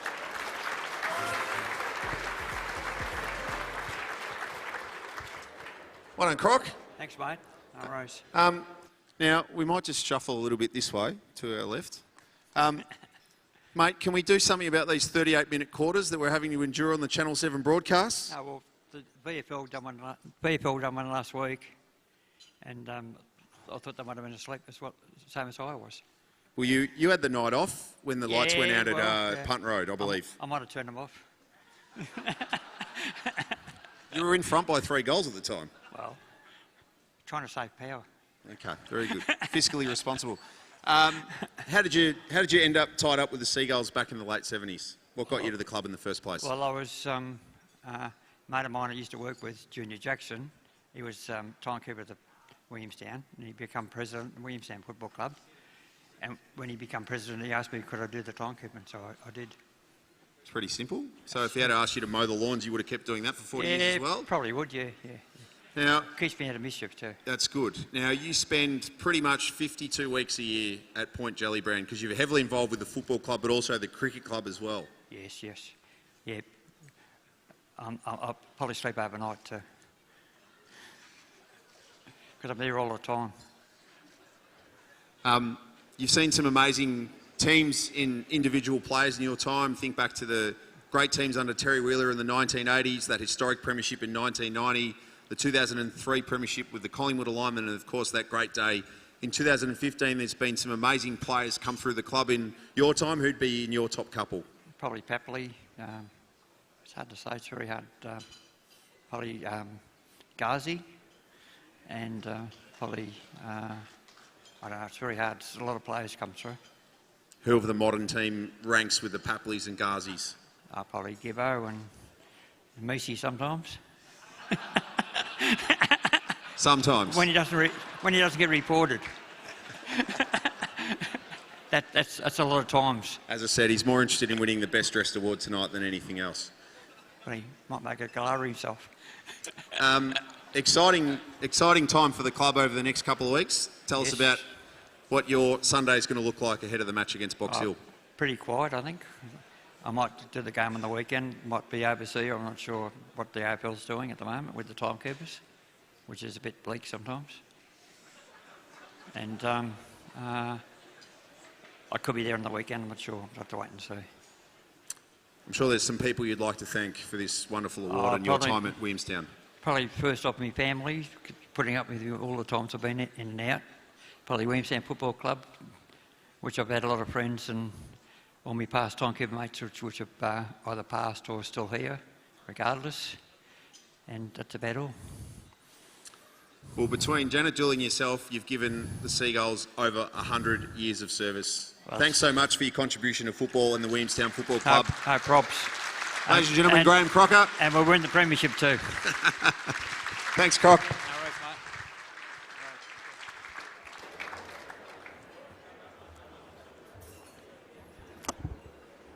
Congrats, Graham, and once again, our competition, our football clubs simply don't function without people like you prepared to give up their time and energy over so many years. Ladies and gentlemen, time to present the 2018 Peter Jackson VFL Team of the Year. Players eligible for selection in the VFL Team of the Year are VFL listed players only. I'd now like to invite Nick Jackson from, of course, our title sponsor of the competition, Peter Jackson, forward. And, of course, we're going to firstly award and announce the Coach of the Year of the Peter Jackson VFL Team of the Year. And our 2018 Coach of the Year from the Casey Demons is Jade Rawlings.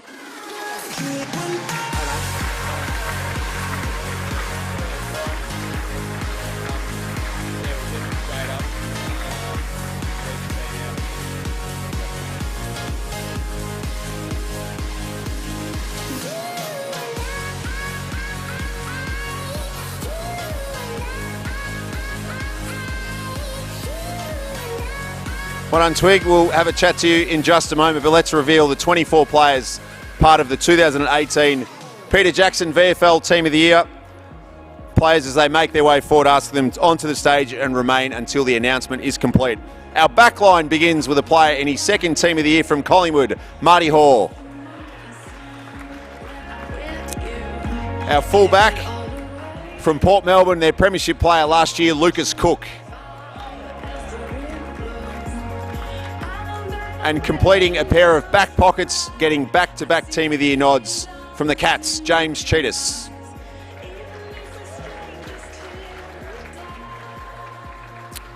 Continuing the trend of consecutive nods in the VFL Team of the Year on the halfback flank from Williamstown, Brett Bewley. No surprise to see the number one ranked player in the competition at centre halfback, Werribee's Sam Collins. And returning to the Team of the Year after making it back in 2016, Bombers strongman Aaron Heppel, our other halfback flank.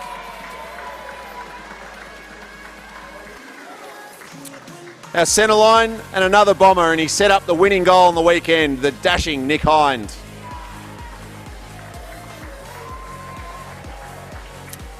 Making the VFL Team of the Year, not surprisingly, for a third straight season. No player had more possessions than him in the competition this year, Williamstown's Michael Gibbons. And he currently sits in second place in the JJ Liston Trophy, counting through 12 rounds on a wing, Bulldog Will Hayes. To our half forwards, he was wing in the Team of the Year last year. This year he finds himself on a forward flank, Port Melbourne dasher Eli Templeton. Our centre half forward, and not with us unfortunately tonight, but an outstanding season returning from Port Adelaide in the AFL from the Northern Blues, Jesse Palmer. And on a half forward flank, this is a richly deserved nomination for a great young player in the competition and a good nod for Frankston on their return to the competition, Corey Rich, half forward flank in the Team of the Year.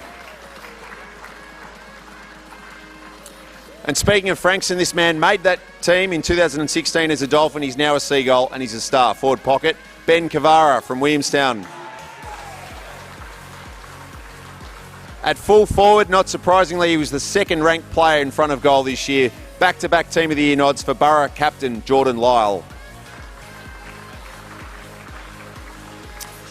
And in the forward pocket, one of my favourite players in the league from the Bombers, Danny Unan.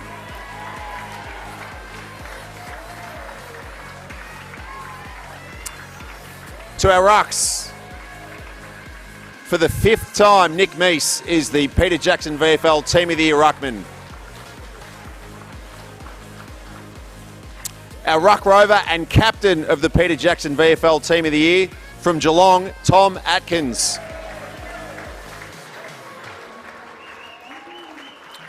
And rounding out our on-ball brigade, Werribee's Tom Gribble.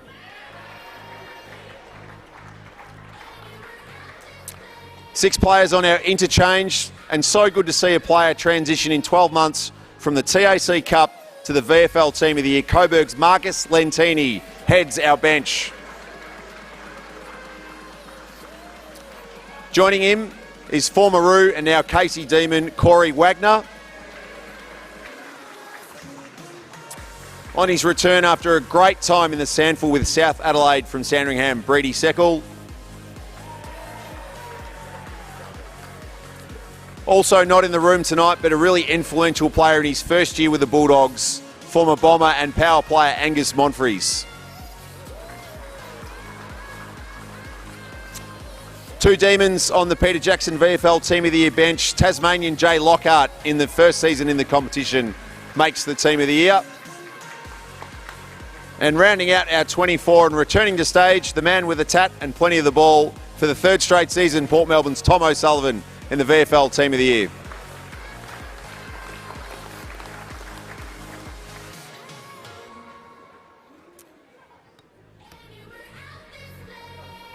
So with 22 of our 24 on stage, I'd like to welcome forward the coach of the Peter Jackson VFL Team of the Year, Jade Rawlings, forward to say a few words. Round of applause for Jade.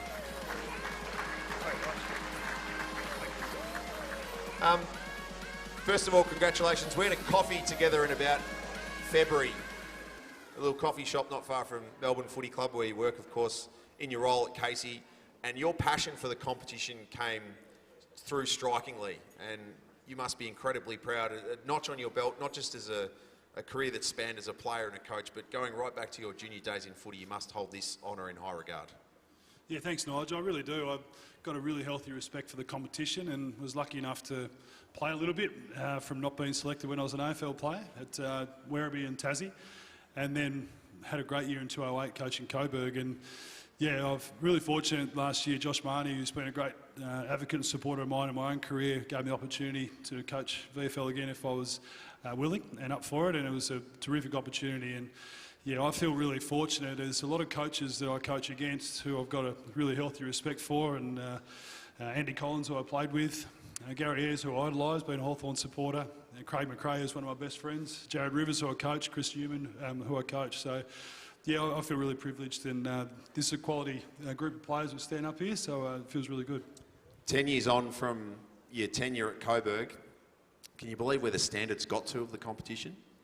I can, because it's always been at a high level, and I think that it continually gets underrated, the VFL, and there's a lot of guys standing up here who have got absolute AFL traits, and I sometimes challenge and question whether the AFL recruiters see enough in these guys than just are they VFL players. So right throughout this year, you could keep coming up against opposition who you look at their players and go, far out, there's some real AFL traits in those players, and it continues to provide 4 to 5 players a year that go into the AFL. My feeling this year it'll be a bit more than that. Coaches hate individualising, but let's go schoolyard. Who are you picking if you got your choice of 3 to bring down to Cranbourne East? I like Sam Collins. He's a good player. Nick Hind had a good day against us at Craigieburn earlier this year, and I like Templeton because he's Tasmanian. No, Kavara and Gibbons, I really like those, and Meese, I think, is a really good ruckman. I said 3, Jay. No, I like these boys. They're some good players. And that's what happens. You get immersed in the competition, you become passionate about it, and you watch a lot of it, and you get to see what these guys can do. So it's a great honour, once again, to be the coach of, but I'm bloody proud of Wagner and Lockhart. They're bloody beauties. And they need to play 8 more quarters of good footy. Down to the last 4, you've got a massive game coming on Saturday against Essendon, who have cut us way through the competition. They've taken some really big scalps in Collingwood and the minor premier Richmond in the last couple of weeks. What are you expecting Saturday at Port Melbourne?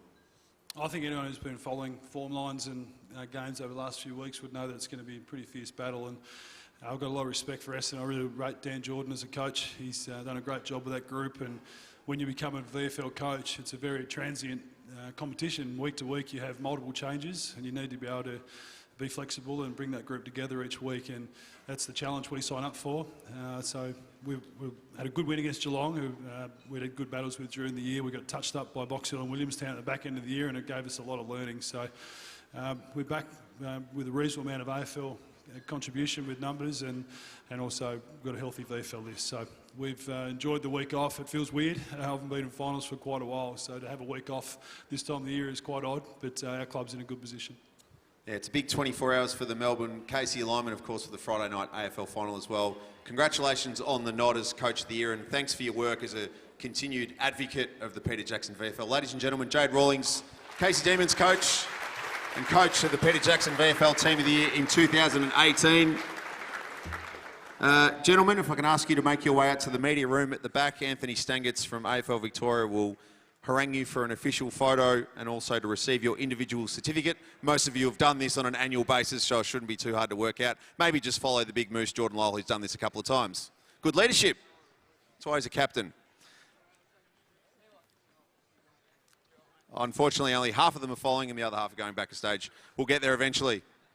None of you blokes play the tables on your way out the back. Ladies and gentlemen, a short break. We'll be back with Nat Edwards to count the votes in the Lambert Peace Medal and the Swiss Wellness VFL Women's Competition.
much more. So intense, so you never find a way to forget, to be unconditional.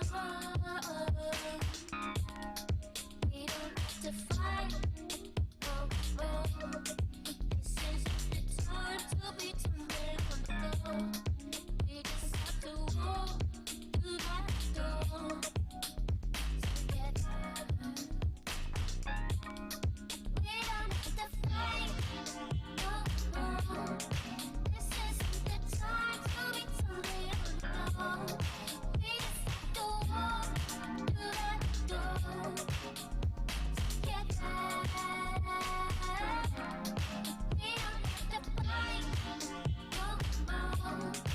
This isn't the time to be turning on the floor. We just have to walk through that door together. Yeah, put the green at your mama house. Give me money, the road to your mama house. Mama need food, and mama she clean for her future spouse. How do I do the things that I do when your mama blow? Like the baby daddy, and daddy ain't grown enough. I watch my baby grow up alone in the mama house. Too busy writing these rhymes, I'm never lying. The rhymes are rhyming harder and harder while flipping nickels for dimes. Ain't she flying than my exes? Pistol weapon, gun toting, love making heaven. Still be ending up and hope that I make it to heaven. 7 matches, 7, and my mama came a reverend. In my mama house a sanctuary. I got new goals, got new wishes. Be a better father, start calling my women bitches. Red gold, green gold, gang do it right, and we never do it wrong. Praying that we see a better day. This isn't the time to be turning on the floor. We just have to walk through that door together. We don't have to fight no more. This isn't the time to be turning on the floor. We just have to walk through that door together.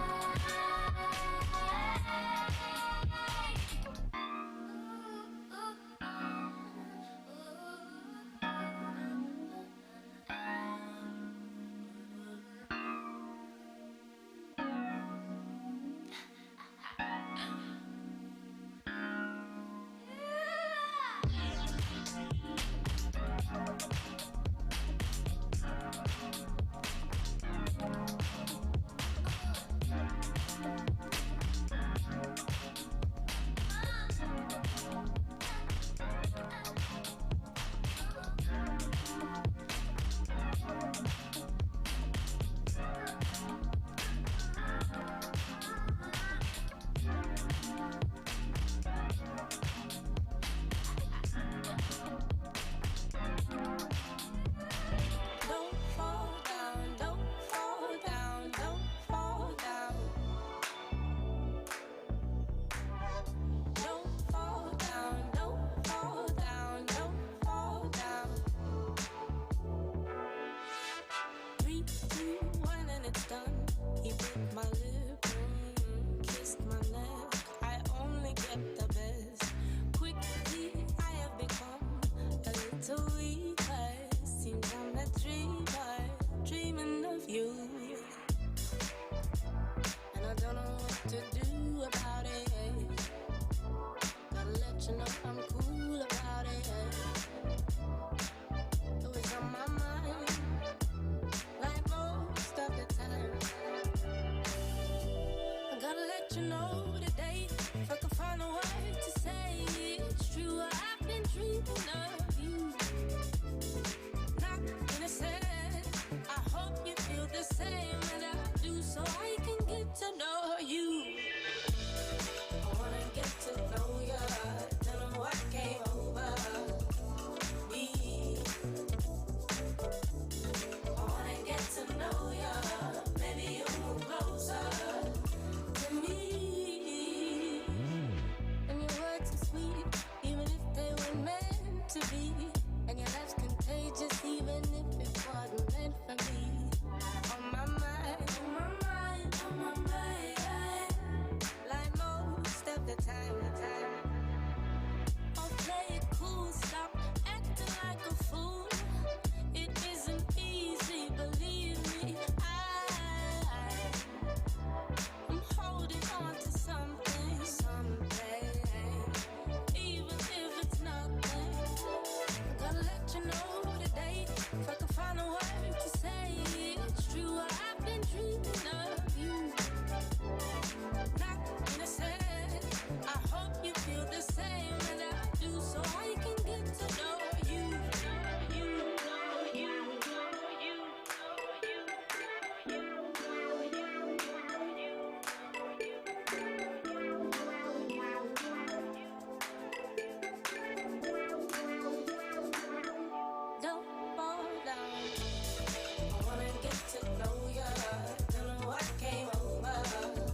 Hi, I'm Steph Chiocci and I nominate Darren Logan for Swiss Best Off Ground. Darren, or Logs as I call him, has had a huge impact on my football career but also on the Diamond Creek Women's Football Club. From president to treasurer. Being the coach, being the football manager. And like another dad around the place.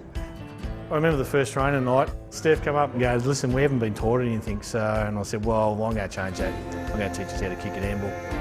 We actually went through a really hard period of time back in 2012 financially, and he actually dipped into his own wallet to make sure that we could still field a team, and we ended up winning the premiership that year. And a lot of us didn't know what he actually did for us behind the scenes, and we're really grateful for that. To be nominated, it's pretty much an honour. It's been a fantastic time, I loved it, every minute of it.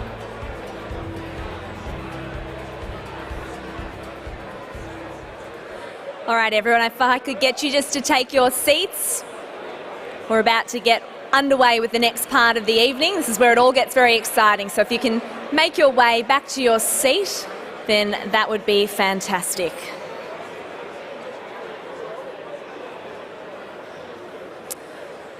So it's now time to get underway with the VFL Women's Best and Fairest. And before we view the highlights of the year, let's take a look at the competition leaderboard after round 10.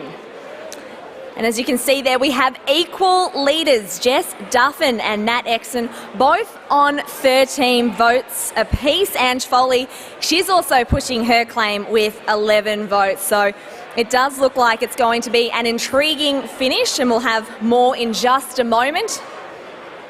But let's take this chance now to reflect on a thrilling 2018 season.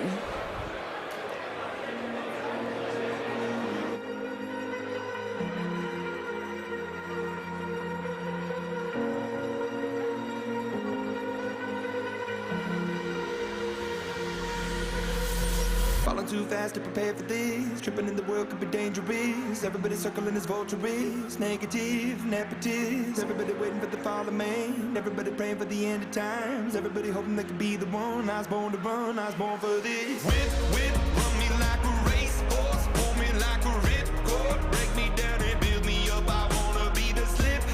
Word upon your lip. Rather that you rip. Break me down and build me up. Whatever it takes.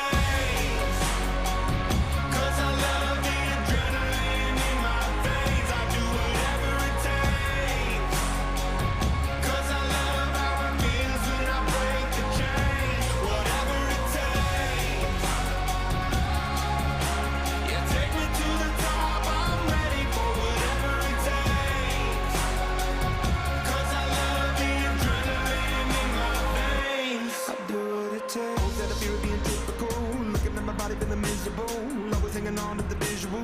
I wanna be invisible, looking at my years like I'm martyrdom. Everybody needs to be a part of them. Never be enough from the prodigal son. I was born to run, I was born for this. Whip, run me like a racehorse, pull me like a ripcord. Break me down and build me up. I wanna be the slip.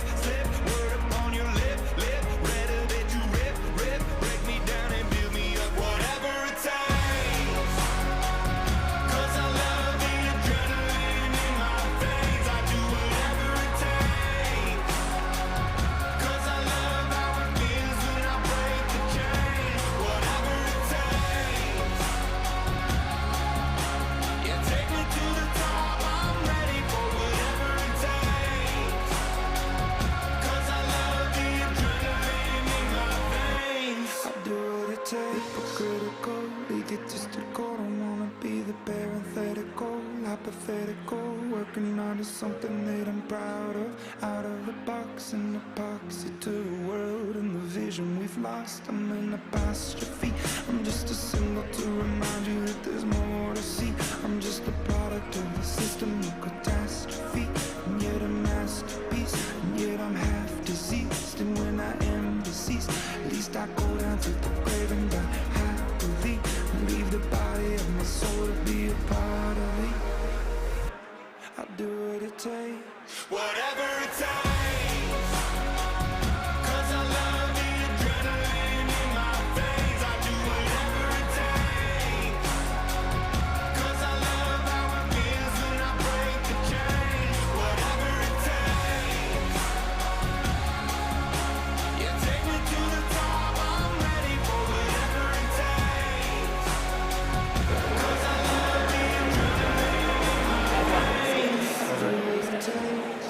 Some inspiring stuff there and plenty of memorable moments from season 2018, and of course still more to come over the next 2 weeks of finals, culminating in the grand final on the 23rd of September at the newly renamed Marvel Stadium.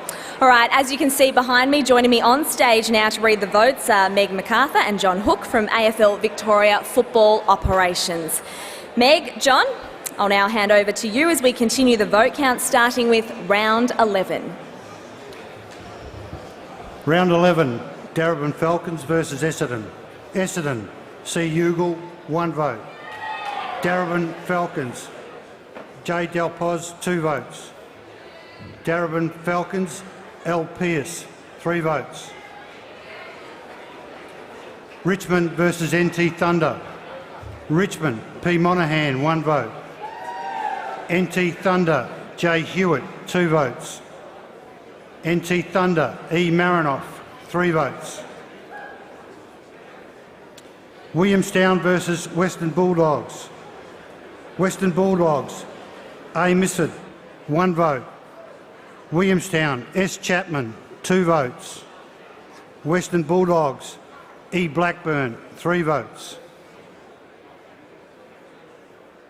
Geelong versus Casey.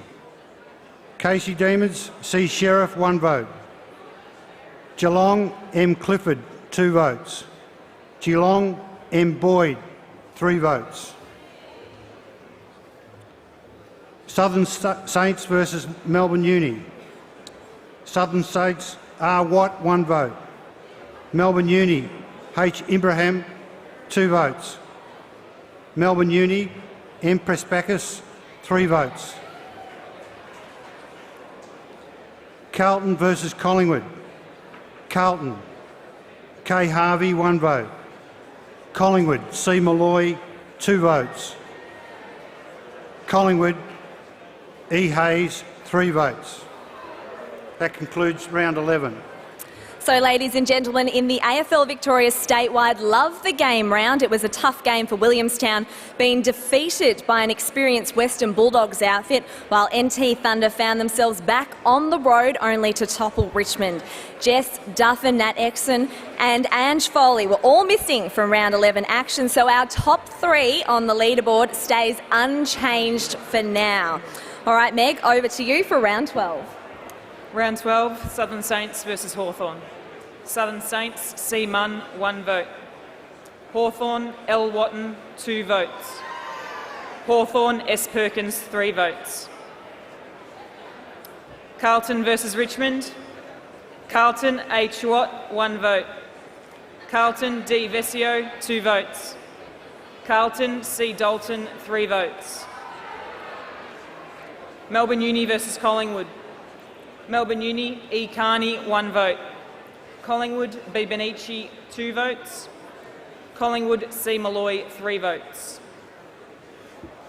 NT Thunder versus Casey Demons. NT Thunder, A. Foley, 1 vote. Casey Demons, R. Clayton, 2 votes. NT Thunder, R. Forth, 3 votes. That concludes round 12.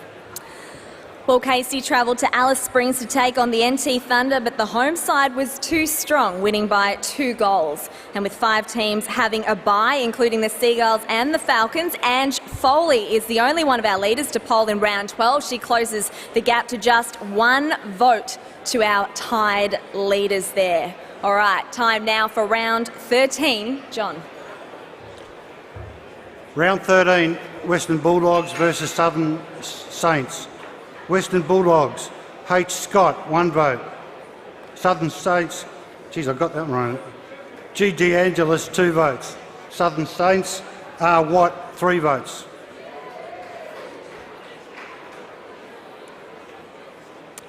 Essendon versus Collingwood. Collingwood, R. Schleicher, 1 vote. Essendon, C. Ugal, 2 votes. Collingwood, C. Kiochi, 3 votes. Casey Demons versus Carlton. Carlton, D. Vesio, 1 vote. Carlton, G. Pound, 2 votes. Casey Demons, K. Smith, 3 votes. Darebin Falcons versus Hawthorn. Darebin Falcons, L. Mithen, 1 vote. Hawthorn, M. Hutchins, 2 votes. Darebin Falcons, L. Pearce, 3 votes. Geelong Cats versus Richmond. Geelong Cats, M. Kerrick, 1 vote. Geelong Cats, M. Fogus, 2 votes. Geelong Cats, M. Clifford, 3 votes. Williamstown versus NT Thunder. Williamstown, J. Duffin, 1 vote.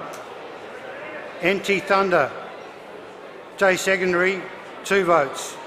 NT Thunder, A. Foley, 3 votes.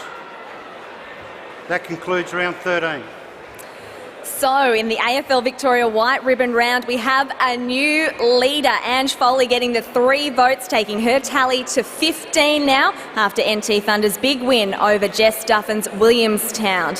So, we will have more votes in just a moment, but now it's time for the top 5 players of the Swiss VFL women's season.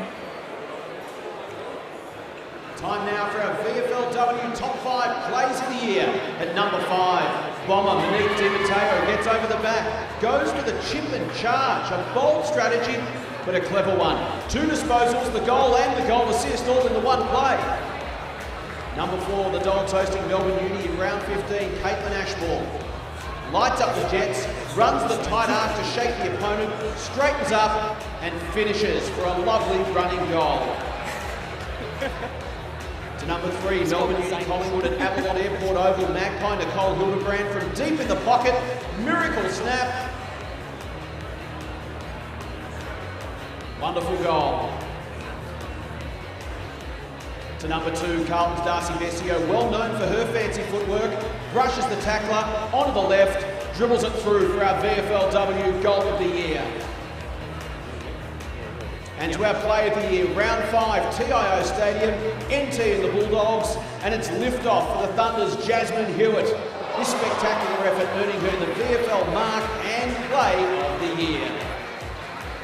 What a spectacular mark to finish on. Now, we've only got 3 rounds of votes left, so if I could please have your undivided attention, that would be absolutely fantastic as we work our way towards announcing and crowning this year's Lambert Pearce medalist. So just stay with us for a moment, ladies and gentlemen, because we will have time for a break in a short moment. All right, time now to head back over to Meg for round 14.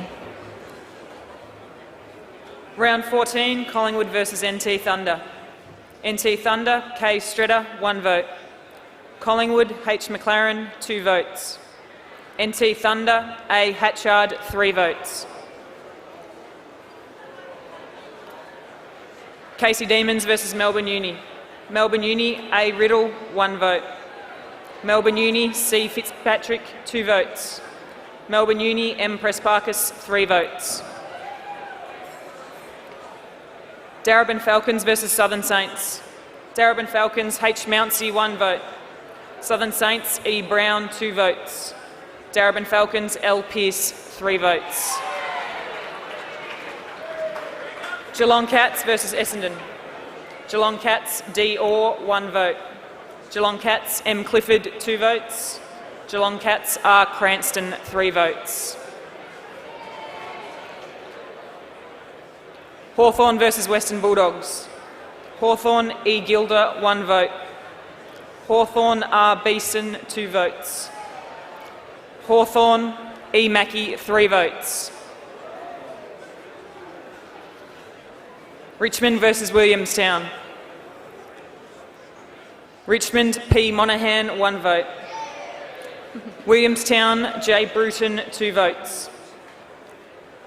Williamstown, J. Duffin, 3 votes. That concludes round 14. Well, so Hawthorn's Emma Mackey is back in the top 3 after a big win over the Western Bulldogs at Box Hill City Oval, while Williamstown snuck over the line against Richmond by 1 point. But Jess Duffin, well, her 30 possession game earns her maximum votes there to jump back into the lead with a 2-vote buffer. Things are certainly hotting up. What will round 15 bring? John, it's over to you. Round 15. Collingwood versus Southern Saints. Southern Saints, G. DeAngelis, 1 vote. Collingwood C. Malloy, 2 votes. Collingwood E. Hines, 3 votes. Darebin Falcons versus Carlton. Carlton, B. Walker, 1 vote. Darebin Falcons, L. Pearce, 2 votes. Carlton, D. Vesio, 3 votes. Casey Demons versus Geelong Cats. Geelong Cats, K. Darby, 1 vote. Geelong Cats, M. Clifford, 2 votes. Geelong Cats, M. Fogus, 3 votes. Western Bulldogs versus Melbourne Uni. Western Bulldogs, R. Ashley, 1 vote. Melbourne Uni, K. Ashmore, 2 votes. Melbourne Uni, A. Riddell, 3 votes. NT Thunder versus Hawthorn. NT Thunder, A. Foley, 1 vote. Hawthorn, E. Mackey, 2 votes. Hawthorn, T. Luke, 3 votes. Essendon versus Williamstown. Essendon, L. Williams, 1 vote. Williamstown, J. Garner, 2 votes. Williamstown, J. Duffin, 3 votes. That concludes round 15. Well, with 28 possessions and 11 tackles against Essendon, Windy Hill, Jess Duffin pulls ahead with another 3 votes. And if my maths is correct, wasn't a strong point at school, but I'm pretty sure I'm right, she cannot be caught at this stage by Ange Foley, currently sitting in second with just 1 game remaining. Congratulations, Jess. I will give you a moment just to breathe and take it all in before we get the presentation underway. While we do that, let's take a look at the final round of votes. Meg. Round 16, Casey Demons versus Collingwood. Collingwood N. Hildebrand, 1 vote. Collingwood R. Schleiser, 2 votes. Collingwood E. Hines, 3 votes. Hawthorn versus Geelong Cats. Hawthorn C. Pereira, 1 vote. Hawthorn M. Hutchins, 2 votes. Hawthorn L. Watton, 3 votes. Southern Saints versus Richmond. Southern Saints A. Drennan, 1 vote. Southern Saints R. Watt, 2 votes. Richmond P. Monaghan, 3 votes. Essendon versus Carlton. Carlton M. Brancatisano, 1 vote. Carlton G. Pound, 2 votes. Carlton D. Vesio, 3 votes. Darebin Falcons versus Western Bulldogs. Western Bulldogs, K. McLeod, 1 vote. Western Bulldogs, A. Guest, 2 votes. Darebin Falcons, L. Pearce, 3 votes. Melbourne Uni versus Williamstown. Melbourne Uni, E. Carney, 1 vote. Williamstown, J. Garner, 2 votes. Williamstown, J. Duffin, 3 votes. With that, I declare the winner of the 2018 Swiss Wellness VFLW Lambert Pearce Medal to be Jess Duffin of the Williamstown Football Club. Ladies and gentlemen, please welcome the winner of the 2018 Swiss Wellness VFL Women's Best and Fairest, Jess Duffin from Williamstown. As she makes her way onto the stage, let's have a reflection on the season that was.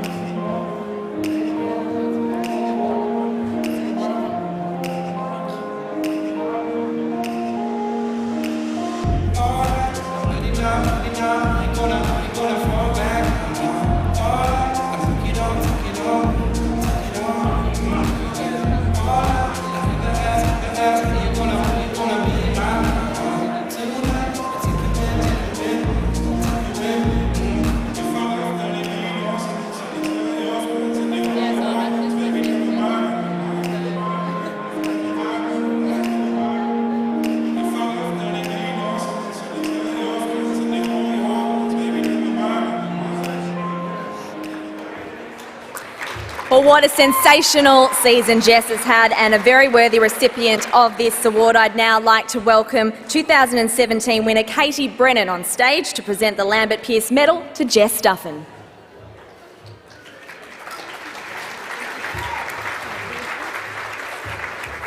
Well, congratulations. Talk me through the emotions, because Ange was in front for a little bit there, and then you pipped her in round 15. Yeah, I think obviously reflecting on the season, it's been a really good one for everyone, really. And looking at the highlights, anyone could have won at any stage. So, yeah, I'm really shocked, but yeah, happy to be standing up here. Talk us through what this means to you. Well, it means a lot. You work really hard as a footballer.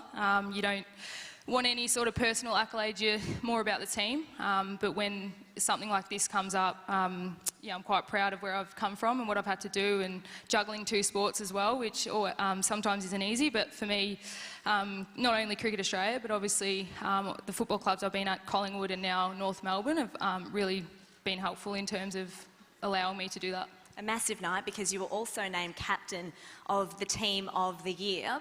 That must be a magnificent honour as well. Yeah, I kind of said to my sister and my husband sitting next to me, I said, oh, maybe they don't really know me. But yeah, it's obviously a real privilege to be able to captain a side like that, or be named as a captain. So yeah, just really pleased to be up here. Now, you've made the move to North Melbourne for the AFLW season coming up. Are you looking forward to helping shape a new club? Yeah, definitely. It's been a really good vibe down there at the moment, and getting around all the girls and having a chat to the coach, Scotty. He told me to give him a shout out, so there you go, Scotty. But yeah, just obviously getting around the group, and as you said, shaping a new club. You know, I'm really looking forward to it. And on paper, it looks like a very strong team indeed. Yeah, that's right. On paper, it looks good, doesn't it? But we've got to get out there and perform. Well, congratulations, Jess. I'm going to hand over to you now to say some thank yous. I don't really know where to start, but obviously I'd like to thank my husband Duff for all the support that he's given me, or I should say Chris, sorry. Obviously my mum and dad, they've been a really big supporter of mine, and my sister Andy, who's also here tonight. They've come to pretty much every game, and so has my mother and father-in-law, so everyone's kind of gotten behind the competition, which is good. To Williamstown, to Amy, to Jace, to Michelle, to get the club up to where it is, and to have a strong back half of the season, I guess, is a real testament to the work that you guys have put in down there. And just to the VFL, obviously the whole competition, we wouldn't be standing up here, or I wouldn't be standing up here today if it wasn't for you guys. So pretty much, I hope I haven't left anyone out. Tried my best to kind of quickly put something together down there, but yeah, and obviously to my teammates as well, because I wouldn't be standing up there without them.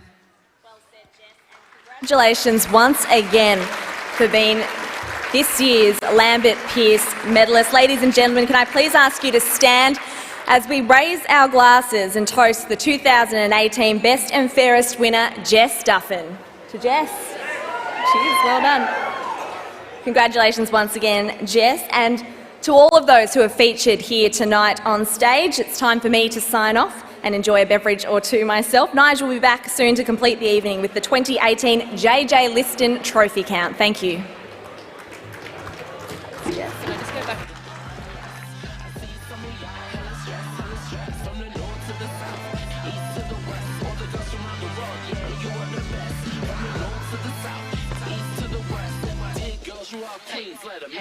I'm a very busy woman with a lot on my plate. I'm a very busy woman with a lot on my plate.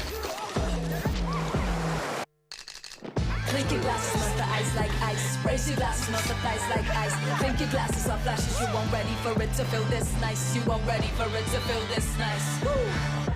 Clink your glasses, melt the ice like ice. Raise your glasses, melt the ice like ice. Clink your glasses off flashes, you weren't ready for it to feel this nice. You weren't ready for it to feel this nice.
You see, Sunday.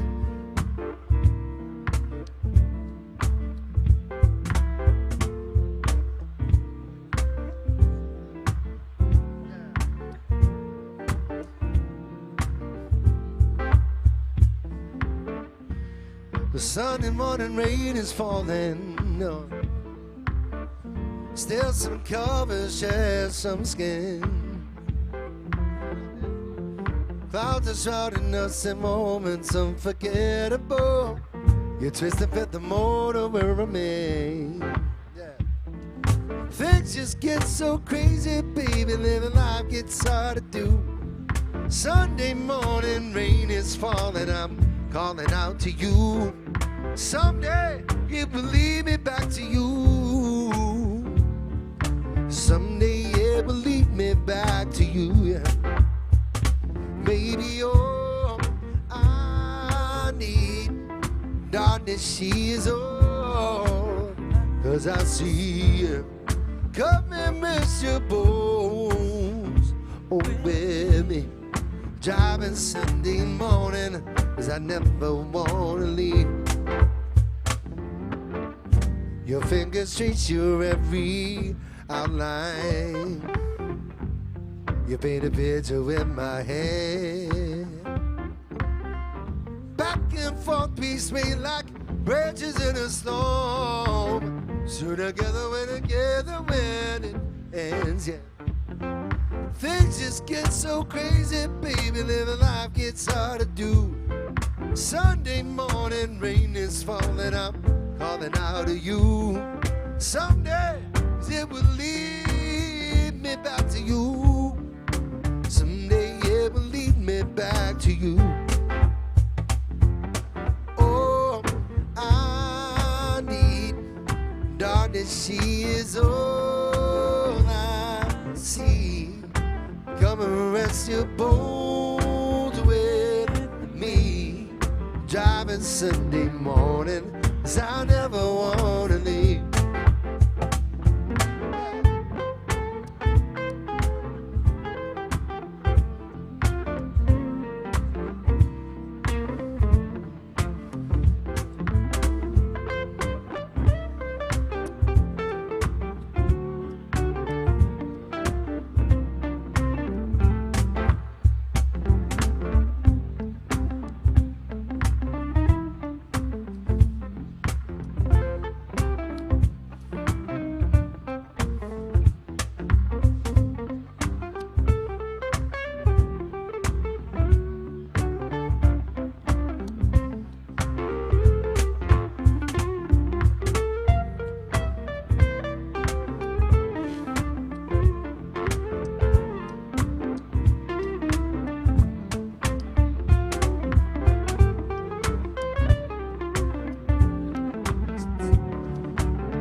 Oh, Sunday morning rain is falling.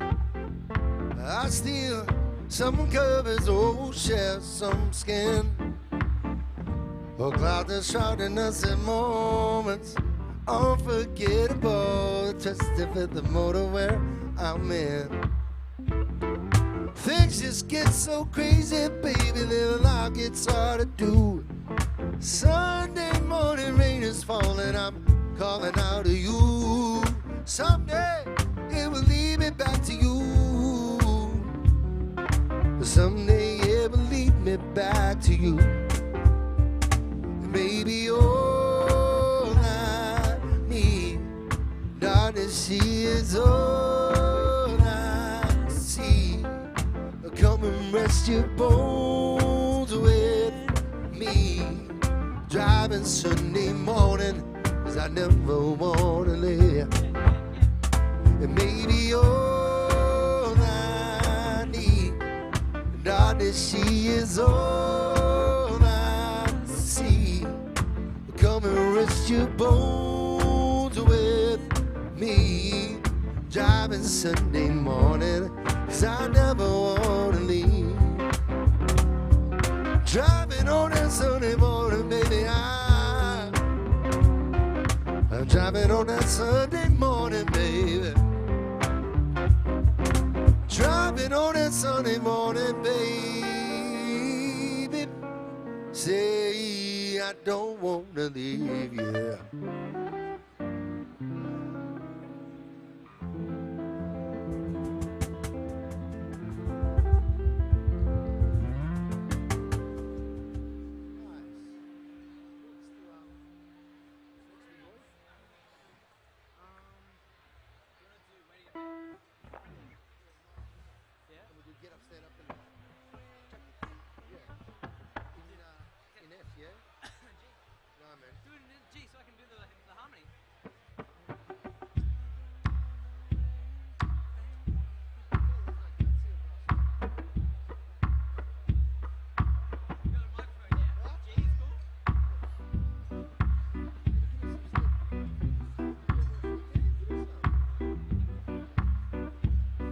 Cha.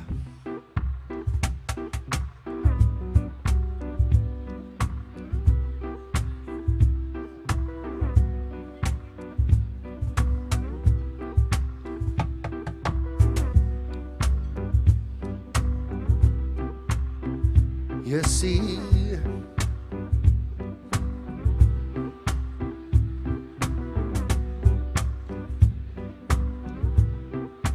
is it feasible?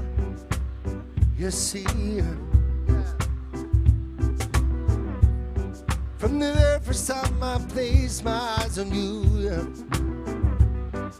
my heart's followed through. But I know now that I'm way down on your line, Lord. The waiting feel is so fine. So don't treat me like a puppet on a string. You know how to do my thing. So don't talk to me, baby, as if you think I'm dumb. You wanna know where I'm coming from. 'Cause I don't wanna wait in vain for your love.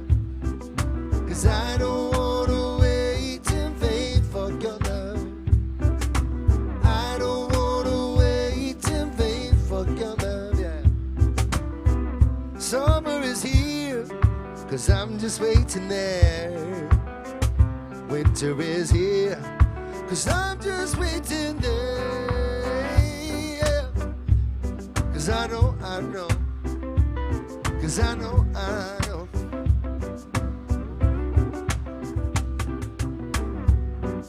It's been 3 years since I'm knocking on your door. 'Cause babe, I knocked some more. Tears in my eyes just burn, no tears in my eyes just burn.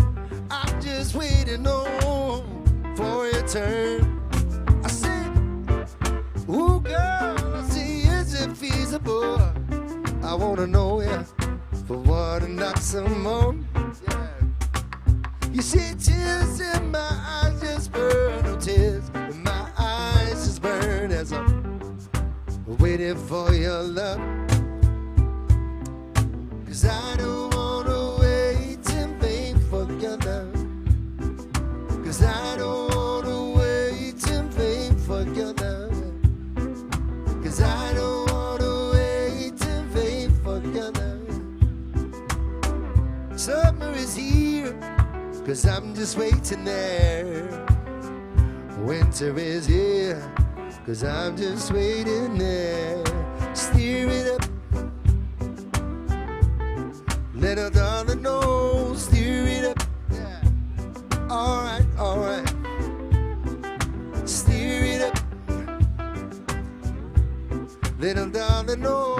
Steer it up, steer it up, steer it up now, babe. Say it's been a long time now, baby, since I got you on my mind. See, say it's been a long time, baby, no, since I got you on my mind. Steer it up, little darling, no, just steer it up. Oh, come on, come on. Steer it up, little darling, no, babe, steer it up, steer it up, steer it up now, baby. Sam Cox, yeah.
You see,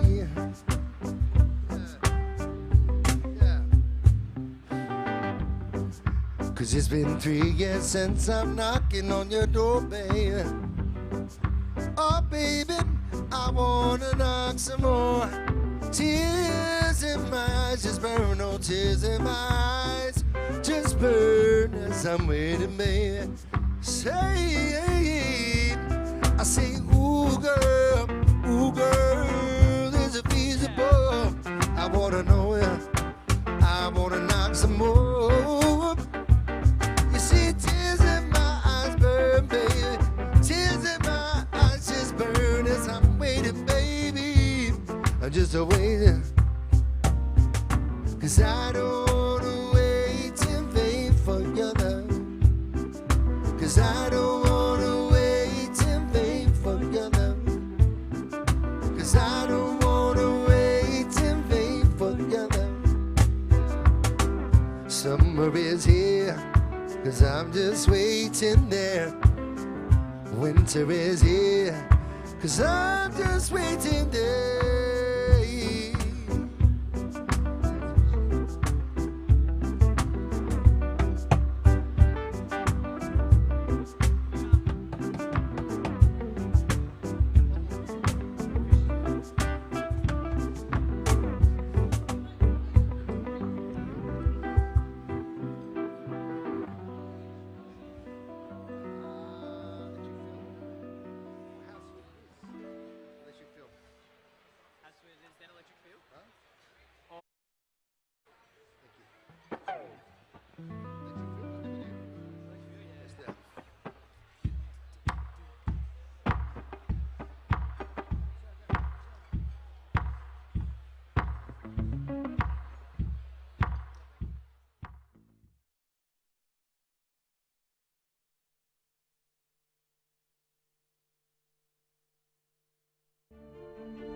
We've been here since 1959-60. Dad was in partnership with 3 other brothers, and now we've got the 3rd generation, all actively working in the business. The strength of the business is the family working together. What I love about the wines that age in these big vessels is you capture more of the essence of wine. I've been the winemaker here for nearly 14 years. I love experimenting, and their creativity is where I really find a lot of enjoyment. 2016 Sangiovese, and it's a wine that we call our Forza di Ferro. Ferro means iron, and it's the strength of iron which helps to flavour this wine. Come in, guys. Welcome to my kitchen. We're going to make pasta today. It's beautiful pasta. So good. Well, welcome to our table. Thank you, Nat. Nat. Absolute pleasure. Thank you, Campbell. Oh, 2, please.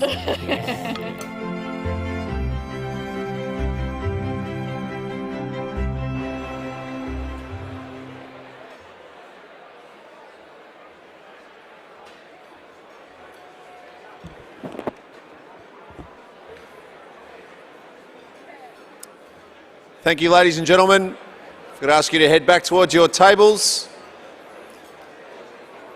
Special mention to the team here from Pisani Wines tonight, represented by Natalie Pisani. We just saw their excellent commercial then. They've supplied the beautiful wines you're enjoying this evening. And of course, if you'd like to relax at home with a few of their finest from the King Valley region, there's an order form on your tables, or you can simply head to pisani.com.au. Also worth mentioning at this stage, ladies and gentlemen, as we get deep into the night, AFL Victoria partner, the TAC, are providing free breath testing to monitor the effect of alcohol consumption here tonight. As we know, drinking and driving are better apart, so we suggest you decide now which of the two you'll be doing. But later on, if you've had a drink and aren't sure, please head out into the foyer and make use of the TAC's breath testing team before you go. Well, ladies and gentlemen, time for our final award of the night, the coveted JJ Liston Trophy for the 74th time. Earlier on, we saw the leaderboard through 12 rounds. We're going to skip one round forward to round 13. And Anthony Miles remains in front, but anchored on the total he had through 10 rounds of 16 votes.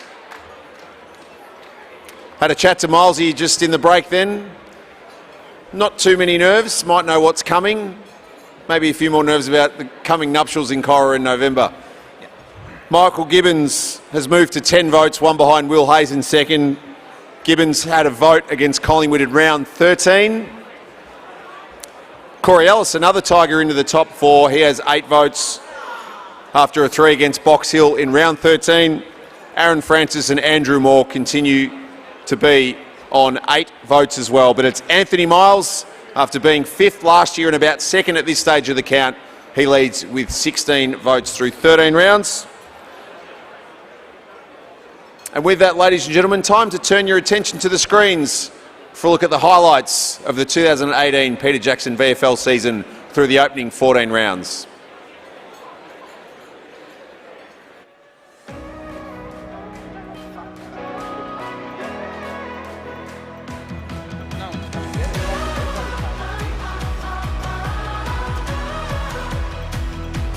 I've been stuck in motion, moving too fast, trying to catch a moment, but it slips through my hands. All I see are long days and dark nights. I'm lost without you, but I'm on my way, so hold tight. Good evening. Yep, all good. I'm coming home tonight. Meet me in the valley where the kids collide into the morning. Oh my God, my town is coming alive. When people get talking over the top, you know, yeah.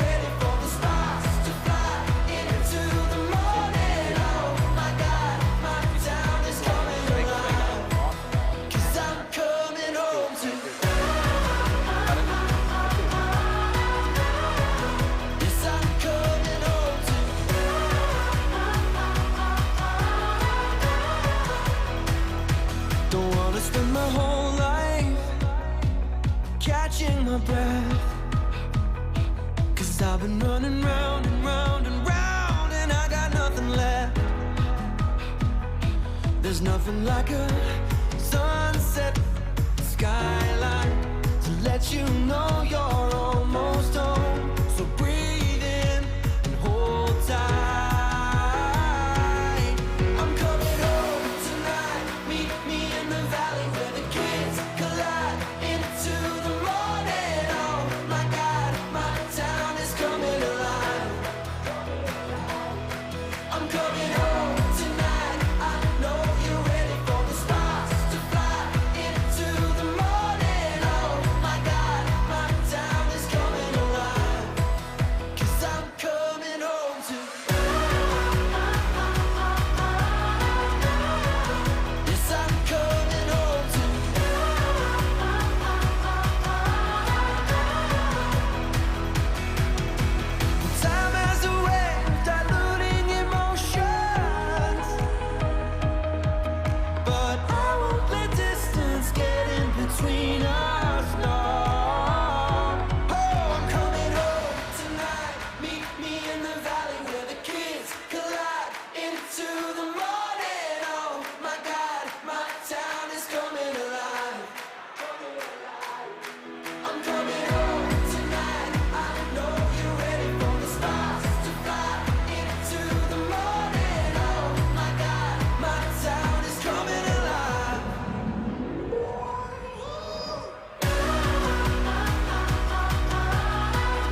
Some great footage from the first two-thirds of the Peter Jackson VFL season.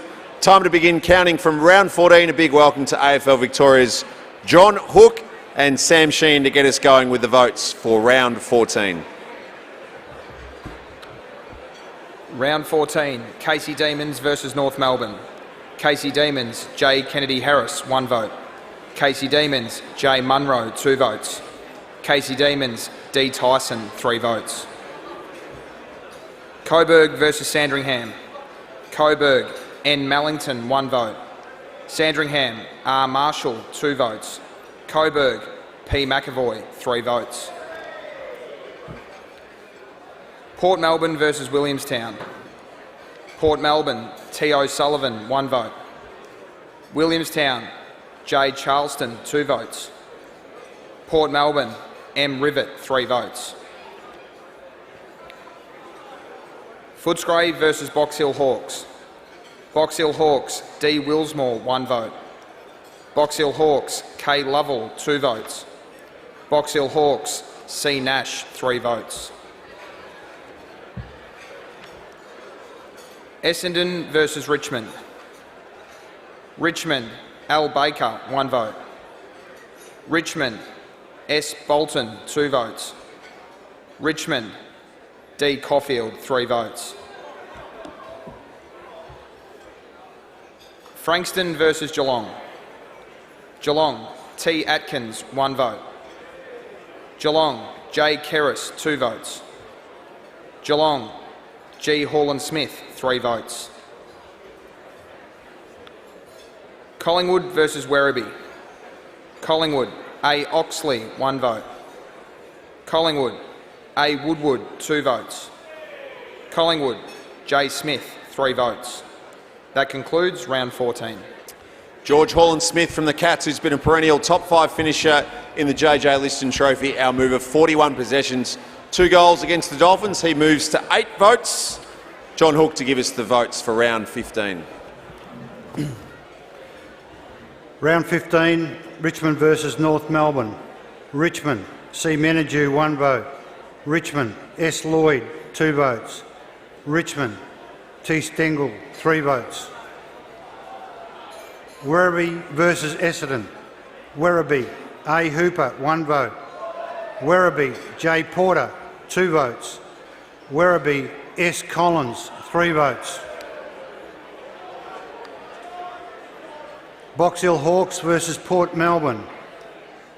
Port Melbourne, K. Haratuku, 1 vote. Box Hill Hawks, A. Moore, 2 votes. Box Hill Hawks, J. Warple, 3 votes. Casey Demons versus Footscray. Casey Demons, C. Wagner, 1 vote. Casey Demons, S. Wiedemann, 2 votes. Casey Demons, D. Tyson, 3 votes. Coburg versus Frankston. Coburg, T. Goodwin, 1 vote. Coburg, B. Allen, 2 votes. Coburg, P. McAvoy, 3 votes. Sandringham versus Geelong. Geelong, J. Titus, 1 vote. Geelong, C. Constable, 2 votes. Geelong, T. Atkins, 3 votes. Northern Blues versus Williamstown. Williamstown, N. Rodder, 1 vote. Williamstown, B. Cavara, 2 votes. Williamstown, N. Gibbons, 3 votes. That concludes round 15. Round 15 was moving day in the Peter Jackson VFL and the chase for the JJ Liston Trophy. Michael Gibbons, our 2016 winner, into second. He had 37 touches to take the best on ground votes against the Northern Blues. He moves to 13 votes. Tom Atkins, the VFL Team of the Year skipper, did similar against Sandringham. 3 votes for 33 possessions, and he was the league leading tackle this year. He had 11 that day against the Zebras. He goes to 10, as does Andrew Moore, who had 2 votes for his 27 touches in the win over Port Melbourne. And Sam Collins, the tip of many good judges in the room here tonight, makes his move. 16 marks in a remarkable performance in the 1-point win in the 7 broadcast game against Essendon at Avalon Airport Oval. He's on 9 votes, but still 7 adrift of our leader, Anthony Miles of Richmond. Sam Sheehan with the votes for round 16. Round 16, Essendon versus Collingwood. Essendon, M. Hartley, 1 vote. Collingwood, A. Oxley, 2 votes. Collingwood, A. Woodward, 3 votes. Port Melbourne versus Coburg. Coburg, Al Dixon, 1 vote. Port Melbourne, T. O'Sullivan, 2 votes. Port Melbourne, R. Nahas, 3 votes. Williamstown versus Footscray. Footscray, T. English, 1 vote. Williamstown, B. Kavara, 2 votes. Williamstown, L. Schultz, 3 votes. Geelong versus Casey Demons. Casey Demons, C. Stockdale, 1 vote. Casey Demons, C. Pedersen, 2 votes. Geelong, T. Atkins, 3 votes. Werribee versus Northern Blues. Werribee, S. Collins, 1 vote. Northern Blues, J. Palmer, 2 votes. Northern Blues, T. Wilson, 3 votes. Frankston versus North Melbourne. North Melbourne, C. Jansen, 1 vote. North Melbourne, M. Hibbard, 2 votes. North Melbourne, D. Nielsen, 3 votes. Sandringham versus Richmond. Richmond, T. Silvestro, 1 vote. Richmond, J. Townsend, 2 votes. Richmond, A. Miles, 3 votes. That concludes round 16. 33 touches and a goal on the visit to Trevor Barker Beach Oval gets our leader Anthony Miles from 16 to 19 votes with best afield honours. His lead is 6. Tom Atkins moves into a share of second with Michael Gibbons after taking 32 possessions in the 3-point loss to Casey. That's our top 3 with Sam Collins getting 1 vote. In that round, it's Anthony Miles maintaining a margin of 6 votes. As we head to round 17, John Hook to bring us the votes.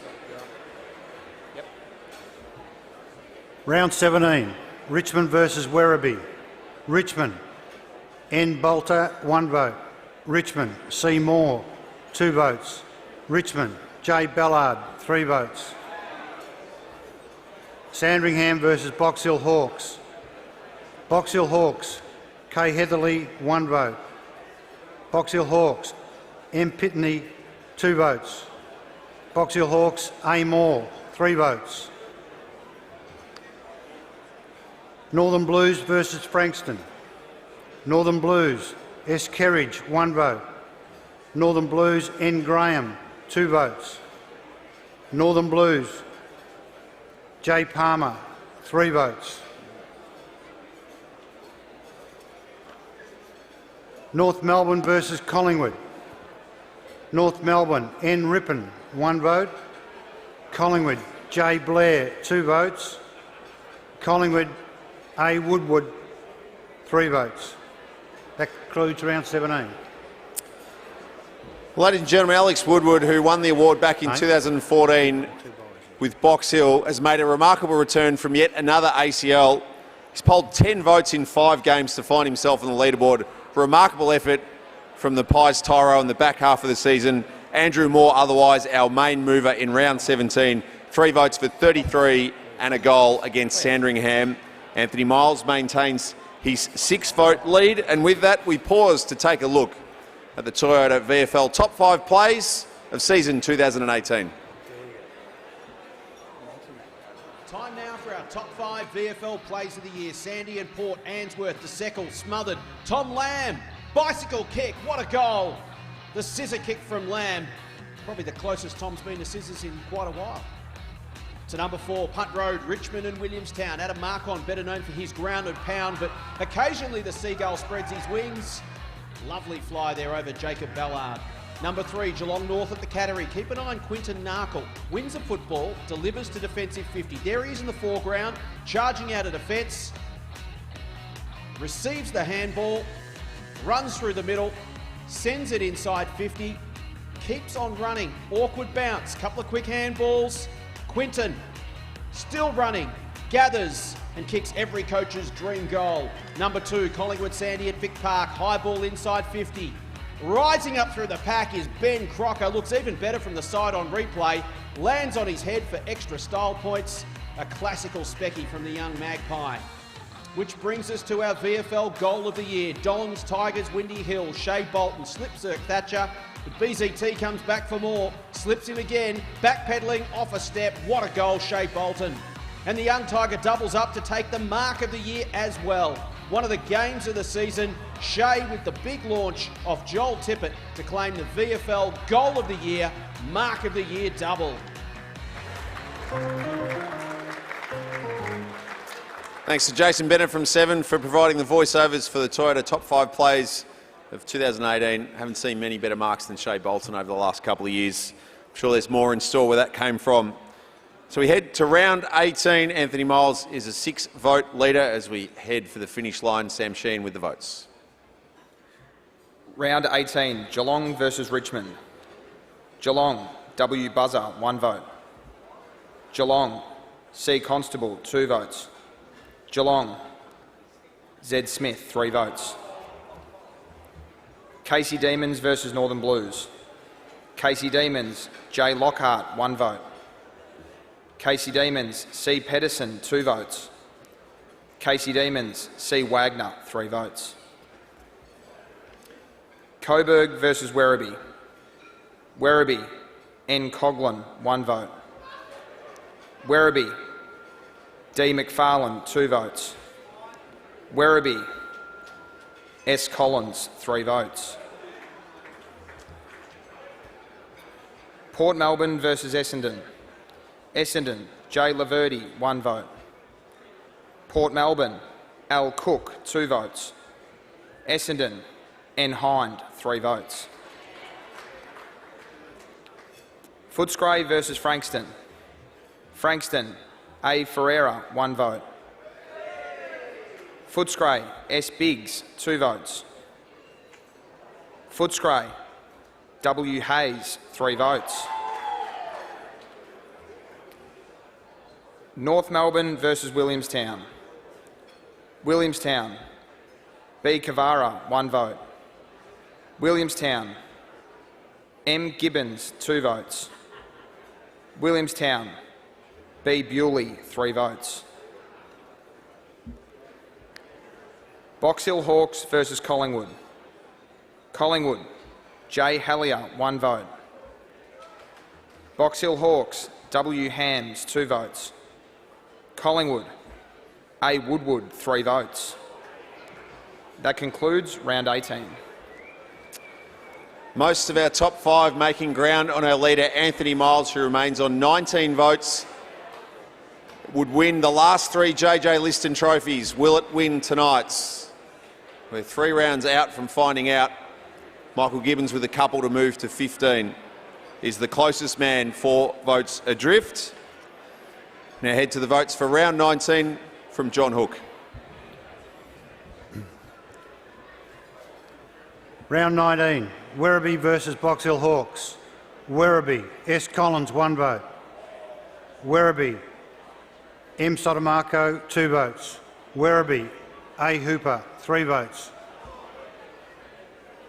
Casey Demons versus Sandringham. Sandringham, Al Dunstan, 1 vote. Casey Demons, J. Hutchins, 2 votes. Casey Demons, T. Bugg, 3 votes. Northern Blues versus Coburg. Coburg, N. Mellington, 1 vote. Northern Blues, A. Mullet, 2 votes. Northern Blues, S. Fisher, 3 votes. Geelong versus Essendon. Geelong, G. Holland Smith, 1 vote. Geelong, J. Thurlow, 2 votes. Geelong, J. Murdoch, 3 votes.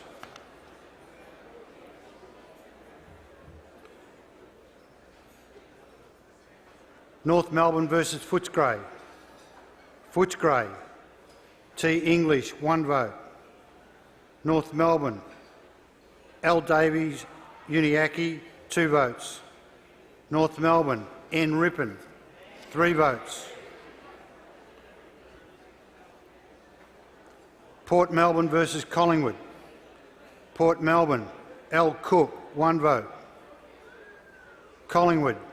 L. Tardrew, 2 votes. Collingwood. S. McClarty, 3 votes. Richmond versus Williamstown. Williamstown. M. Gibbons, 1 vote. Williamstown. L. Schultz, 2 votes. Williamstown. A. Marcon, 3 votes. That concludes round 19. Adam Marcon's hanger on the wing gets him the 3 votes. Michael Gibbons, 1, moves within 3 votes of Anthony Miles. Michael Gibbons had 41 possessions in the win at the Swinburne Centre over the Tigers.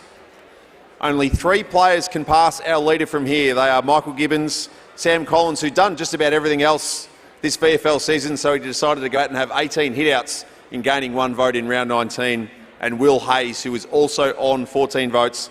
The players on 13, of course, with a couple of BOGs to finish, and no votes to Anthony Miles, have the possibility of still catching our leader if he stays on his current total, but at the moment there's only 3 players that can get past him. Anthony Miles with a 3-vote lead with 2 rounds remaining. Sam Sheehan with our votes for round 20.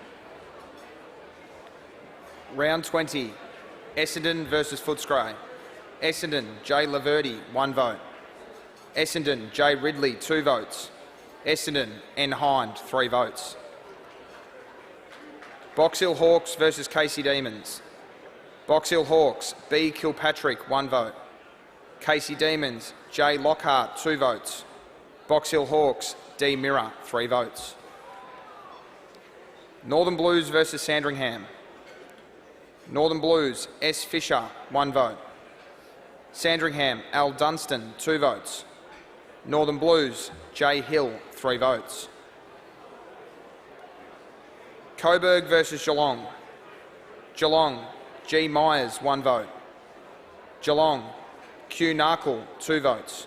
Geelong, J. McLaughlin, 3 votes. Collingwood versus Frankston. Collingwood, S. Hetherington, 1 vote. Collingwood, C. Brown, 2 votes. Collingwood, A. Fasolo, 3 votes. Williamstown versus Port Melbourne. Williamstown, L. Schultz, 1 vote. Williamstown, A. Marcon, 2 votes. Williamstown, M. Gibbons, 3 votes. That concludes round 20. 24 touches, 12 tackles and a goal against the arch-rival Port Melbourne sees Michael Gibbons, our 2016 JJ Liston Trophy winner, draw level with Anthony Miles on 19 votes. Anthony Miles has led outright since round 5, and he's led every round of the count apart from round 2. It's been a remarkable effort. Can he hang on from here? Sam Collins and Will Hayes, our closest, on 14 votes apiece. We head to the votes for the final round, and our 2 co-leaders at the moment, their final round tallies. Anthony Miles has 31 possessions and kicks 2 goals in a win over Frankston. Michael Gibbons in the Channel 7 broadcast game at Casey Fields as the Seagulls secured a top 4 berth, had 32 possessions and kicked 2 goals. John Hook with the votes, the final round and counting the 2018 JJ Liston Trophy. Round 21. Essendon versus Northern Blues. Northern Blues, T. Wilson, 1 vote. Essendon, M. Hartley, 2 votes. Northern Blues, J. Hill, 3 votes. Footscray versus Port Melbourne. Port Melbourne, T. O'Sullivan, 1 vote. Footscray, T. English, 2 votes. Port Melbourne, M. Rivet, 3 votes. Box Hill Hawks versus Geelong. Geelong, Al Fogarty, 1 vote. Box Hill Hawks, B. Whitecross, 2 votes. Box Hill Hawks, M. Lewis, 3 votes. Collingwood versus Sandringham. Collingwood, M. Lynch, 1 vote. Collingwood, T. Jock, 2 votes. Collingwood, A. Woodward, 3 votes. Werribee versus North Melbourne. Werribee, D. McFarlane, 1 vote. Werribee, S. Collins, 2 votes. Werribee, M. Sotomaco, 3 votes. Casey Demons versus Williamstown. Williamstown, B. Cavara, 1 vote. Williamstown, N. Rodder, 2 votes. Williamstown, B. Bewley, 3 votes.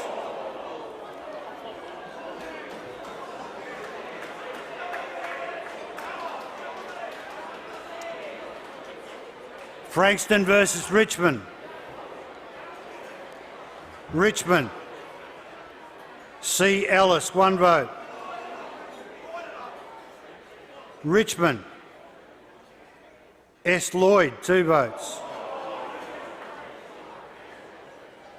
Richmond, I. Soldo, 3 votes. I declare the joint winners of the 2018 JJ Liston Trophy to be Michael Gibbons of the Williamstown Football Club and Anthony Miles from the Richmond Football Club. Ladies and gentlemen, we have a tie for the 5th time since 2001 in the JJ Liston Trophy. Anthony Miles of Richmond and Michael Gibbons of Williamstown on 19 votes each.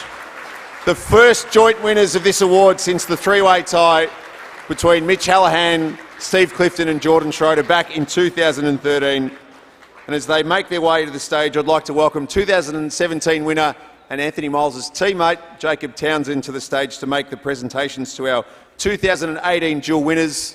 As the gents make their way to the stage, let's have a look back at their wonderful 2018 seasons.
'17 JJ Liston Trophy winner Jacob Townsend to present our 2 winners with their Liston trophies, Anthony Miles from Richmond and Michael Gibbons from Williamstown. Jacob.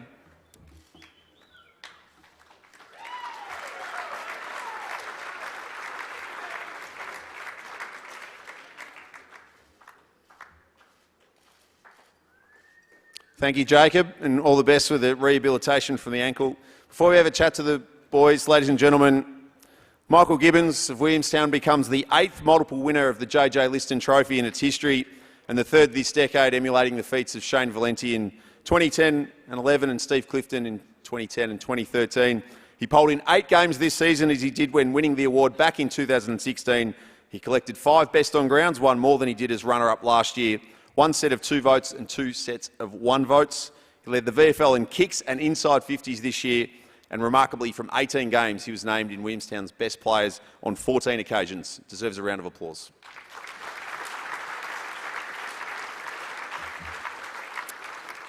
Anthony Miles, in repeating the efforts of his teammate Jacob Townsend last year, creates Richmond history, the first time the club has won a league best and fairest honour in consecutive years. He's the 9th player to win a list, and while on an AFL list, he's the most experienced of that group with 71 AFL games to his name to date with both GWS and the Tigers. He polled in 7 games, collecting 6 best on grounds. He averaged more clearances per game than any player in the league who played 6 or more games this season.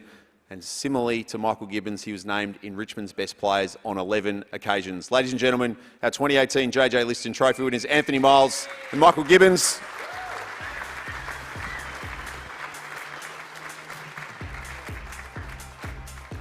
Time for a chat.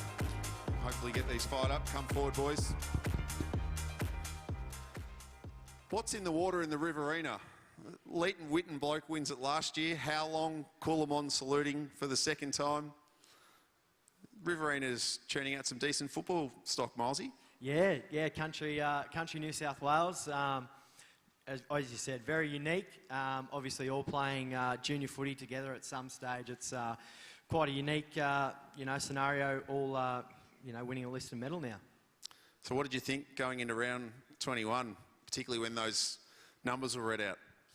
Yeah, I knew Gibbo steamed home against us. As you said, he had 41, and it was probably a bit stiff to only get the 1 vote against us. He was outstanding that day, and then, I knew we both had reasonable games in the last game, but actually neither of us polled. So, it was obviously a pretty exciting count, and awesome to share it with Gibbo. It was a good win at Casey in round 21. Gibbo, you weren't chirpy to any umpires, were you? I obviously was, I guess. Bing obviously chopped up, and yeah, thanks for giving me a heart attack, Bing.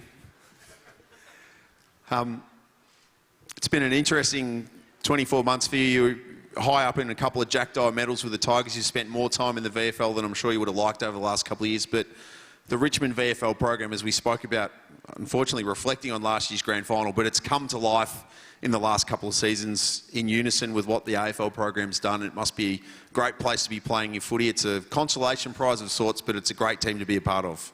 Yeah, you're absolutely right. I suppose being on an AFL list, you don't set out to play VFL football, but that's the reality of it. And Craig McRae and the team that he's got there, words can't describe the environment that they've created. And Fly describes it as a safety net when you come back from AFL to the VFL. And he's just got the greatest bond between the VFL and the AFL program that, it makes that transition going back to VFL really enjoyable and great to be a part of. That's the thing, there's no AFL, VFL once you're back there. It's one side, and I've really enjoyed my couple of years playing VFL under Fly, that's for sure. And Gibbo, take us inside this special culture that exists at Williamstown. You had a decision to make coming out of the Murray Bushrangers 5 years ago. You chose Point Jellybrand. It's clearly been a good decision, but once again, the team finds itself at preliminary final weekend. What is it about this place that keeps building itself year in, year out? Yeah, I don't know. It's pretty special what we've got down there. I think towards the end of last year, or in the off-season, we had a bit of a turnover with some older blokes that have been around the club a while. And I think at the start of this year, it probably took us a little bit longer to gel than we had liked. But, through the work of Adam Markon and the rest of the leadership group, I think we sat down and nutted out that we just want to be, as Milesy just touched on a bit, like a team-first mentality. And the fact that, we are a standalone club is what we love about playing at Williamstown. Like, everyone's just there to win a flag. And I think that's the best mentality we can bring. And since we've done that since halfway, I think, we've been in some good form as of late, and hopefully we can continue it for another couple of games. We spoke about the Riverina before. You're both from really close-knit families up there. I'm not sure if they're tuning into the live stream tonight, or there's been a text fired off to say maybe you should watch the last few moments of the count. But tell us about the challenge of having to move down from the bush into the big smoke to try and forge out a career. Yeah, for me, I was extremely blessed to have an extremely close family who were really supportive. That was probably the big thing. We both played for the Murray Bushrangers and training in Wangaratta, which is probably an hour away, a couple of times a week. It's a really big sacrifice that your parents go through, and I'm really thankful for that. And then obviously moving to Sydney was a really big change as an 18-year-old. So as I said, they've been really supportive, and no doubt I wouldn't be up there today without those guys as well. Gibbo, we spoke about your parents' sacrifice a couple of years ago. moved down from just outside Wagga to Albury, played your footy with Lavington locally in the Ovens and Murray, and they've had a huge impact on what you've been able to achieve. Yeah, definitely. My olds are unbelievable in the support they give me. As Milesy said, small town, close family. Can't thank them enough for everything they do. Same thing, driving down to, Highgate Reserve there at Calder Cannons. They leave at 5 in the morning to play TAC Cup, and then you don't get a kick, and then it's a silent ride home because the old man's filthy at you. But deep down he loves you. And again, same as what Milesy said before, this close-knit family, just that the support they give you, especially when you move down here, away from everything that you go back to them a bit and reach out to them at any time.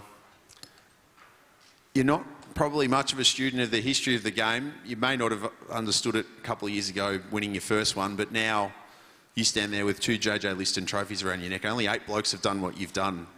Is that starting to compute?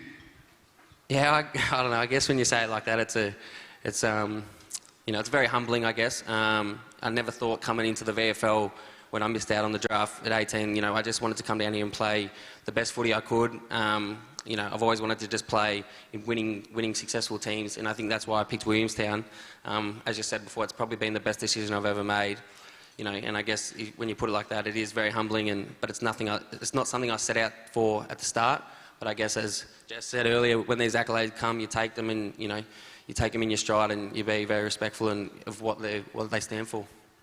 Milesy, you've got a wedding to look forward to, but a bit perhaps to unfold in your AFL career. It's going to be an interesting couple of months in your life. Yeah, certainly. The wedding in November, which will be really exciting. But as you said, we've still got 3 weeks, or hopefully 3 weeks left in the AFL season, and obviously I'm hopeful to be a part of that. And then, we'll see where it goes from there in terms of my career and what that looks like. I'll sit down with my manager, Marty Pask, and my partner, Laura, and see what unfolds there after that. Hopefully a JJ Liston trophy around the neck helps wherever you play footy next. I'm sure you've got some people you'd like to thank. Michael, the stage is yours first. Yeah, thanks, Nudge. As I just touched on, my family, first and foremost, without a doubt, the biggest support for me. Everything they do, behind the scenes, that no one else would really know of. I just honestly can't thank them enough for absolutely everything they do. They continually look after me when I probably just need to go out on my own at some point, but they're always just there. The Williamstown Football Club, you guys are unreal. The bond that the lads have there, and the way that we create that mentality of a standalone club, and the reason we're all there is just why I still play VFL and still want to be successful with you guys. Snip, congratulations, brother. Great year again. You're a superstar. I actually used to look up to you when we were coming through as a junior. So again, mate, congratulations. I don't know really who else to thank, but yeah, obviously the VFL for another great season. Hopefully we've got a couple more games to go, boys. I guess that's it for now. Thank you very much.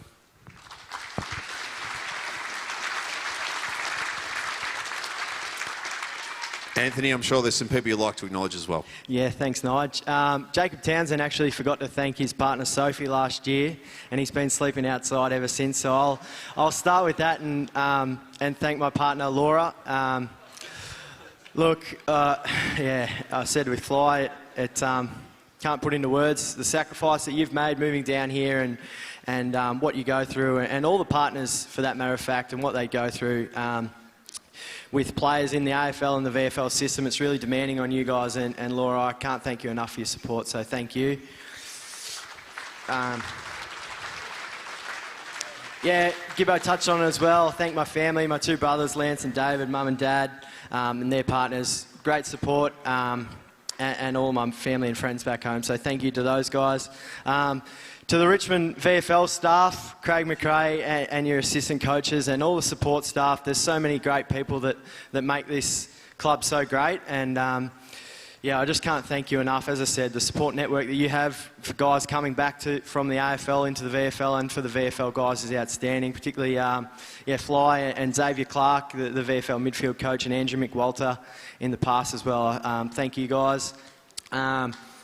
Thanks to my teammates. Obviously, without you guys, I wouldn't be up here as well. The VFL listed guys and the AFL listed guys and the AFL program as well.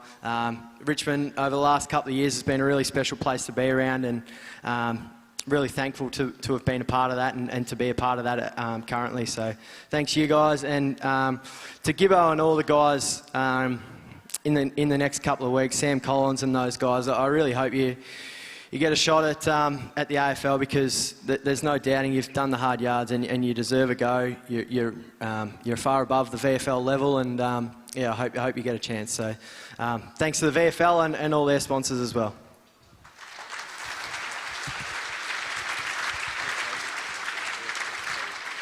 And with that, ladies and gentlemen, I ask you to be upstanding to acknowledge two great players and wonderful people as well.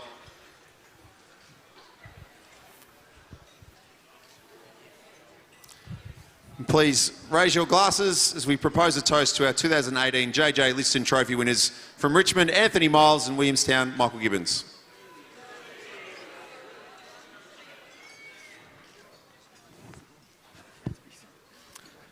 Thanks, gents. Congratulations again. We'll allow you to head back and enjoy some of the accolades.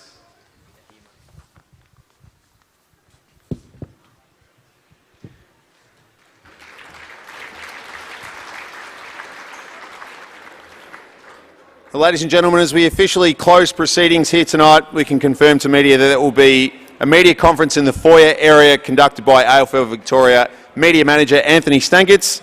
Club-by-club summaries will also be shown on the screens here at Palladium shortly. All results and votes from the entire Peter Jackson VFL season will also be available shortly on the VFL website. Congratulations again to all our award winners, and best of luck to the remaining teams competing in both the Peter Jackson Love the Game VFL Finals Series and the Swiss Wellness VFL Women's Finals this weekend. Ladies and gentlemen, no excuse not to get to Port Melbourne this weekend for 3 great games of footy. You'll see both VFL men's preliminary finals live on 7 from 2 p.m. Saturday. Casey Demons and Essendon, with of course the curtain raise of the VFL women's preliminary final between Collingwood and Geelong from 11:40. And then on Sunday it's Williamstown and Box Hill for the prized last place in the Peter Jackson VFL Grand Final at Etihad Stadium on Sunday week. Ladies and gentlemen, thanks so much for your attention tonight. Thanks to our audience via vfl.com.au. Congratulations to all our award winners tonight. If you're driving, please drive safely. Take advantage of the TAC breath testing in the foyer.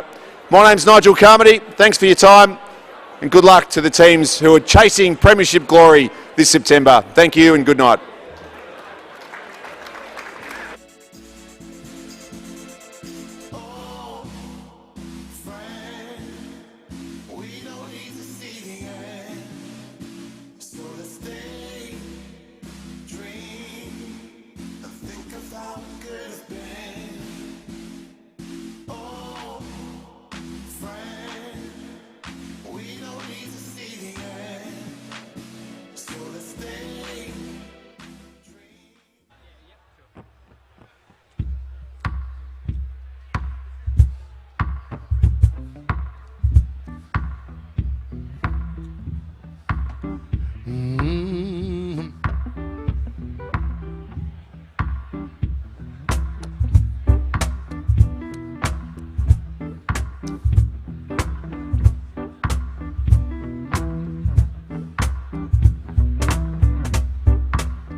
Shorty getting down, good Lord.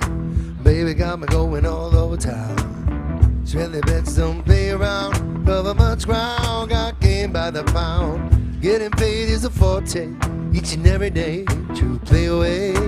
Can't get you out of my mind. I think about the girl all the time. Well, east side to the west side, pushing fat rides. No surprise, got the sticks in the stash, stacking up the cash. That's when it comes to the gas. By means or every, you know she's gotta have it. Girl, you're a perfect 10, I wanna get in. Tell me, do you like what you see? Cause like the way you work it, no diggity. Wanna bag it up. I like the way you work it, no diggity. I like the way you work it, no diggity. Wanna bag it up. I like the way you work it, baby, no.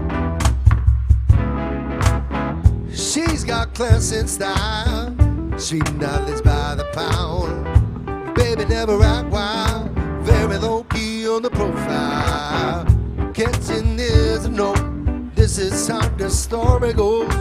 Word to word, no spins of verb. Love is a curse, so you read what you heard. I'm rolling with the fatness, you don't even know what the half is. Cause you got to pay to pay. Shorty bang bang, gonna get your way up. I like the way you work it, jump tight, no tight every day. Baby, in time, you're blowing my mind. We're gonna get you in my ride. Like the way you work it, no diggity. I wanna bag it up. I like the way you work it, no diggity. Like the way you work it, no diggity. I wanna bag it up. I like the way you work it, baby, no.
Grandma's hands clapped in church on Sunday morning. Grandma's hands used to ache sometimes, I swear. Grandma's hands used to wish you out a warning. She said, Joey, don't you run so fast, might fall on a piece of glass. There is snakes here in the grass. Grandma's hands, ooh, yeah. Grandma's hands, you the local, I'm with mother. Grandma's hands used to ache sometimes, I swear. Grandma's hands used to wish you out a warning. She said, Joey, don't you run so fast, might fall on a piece of glass. There is snakes here in the grass. Grandma's hands.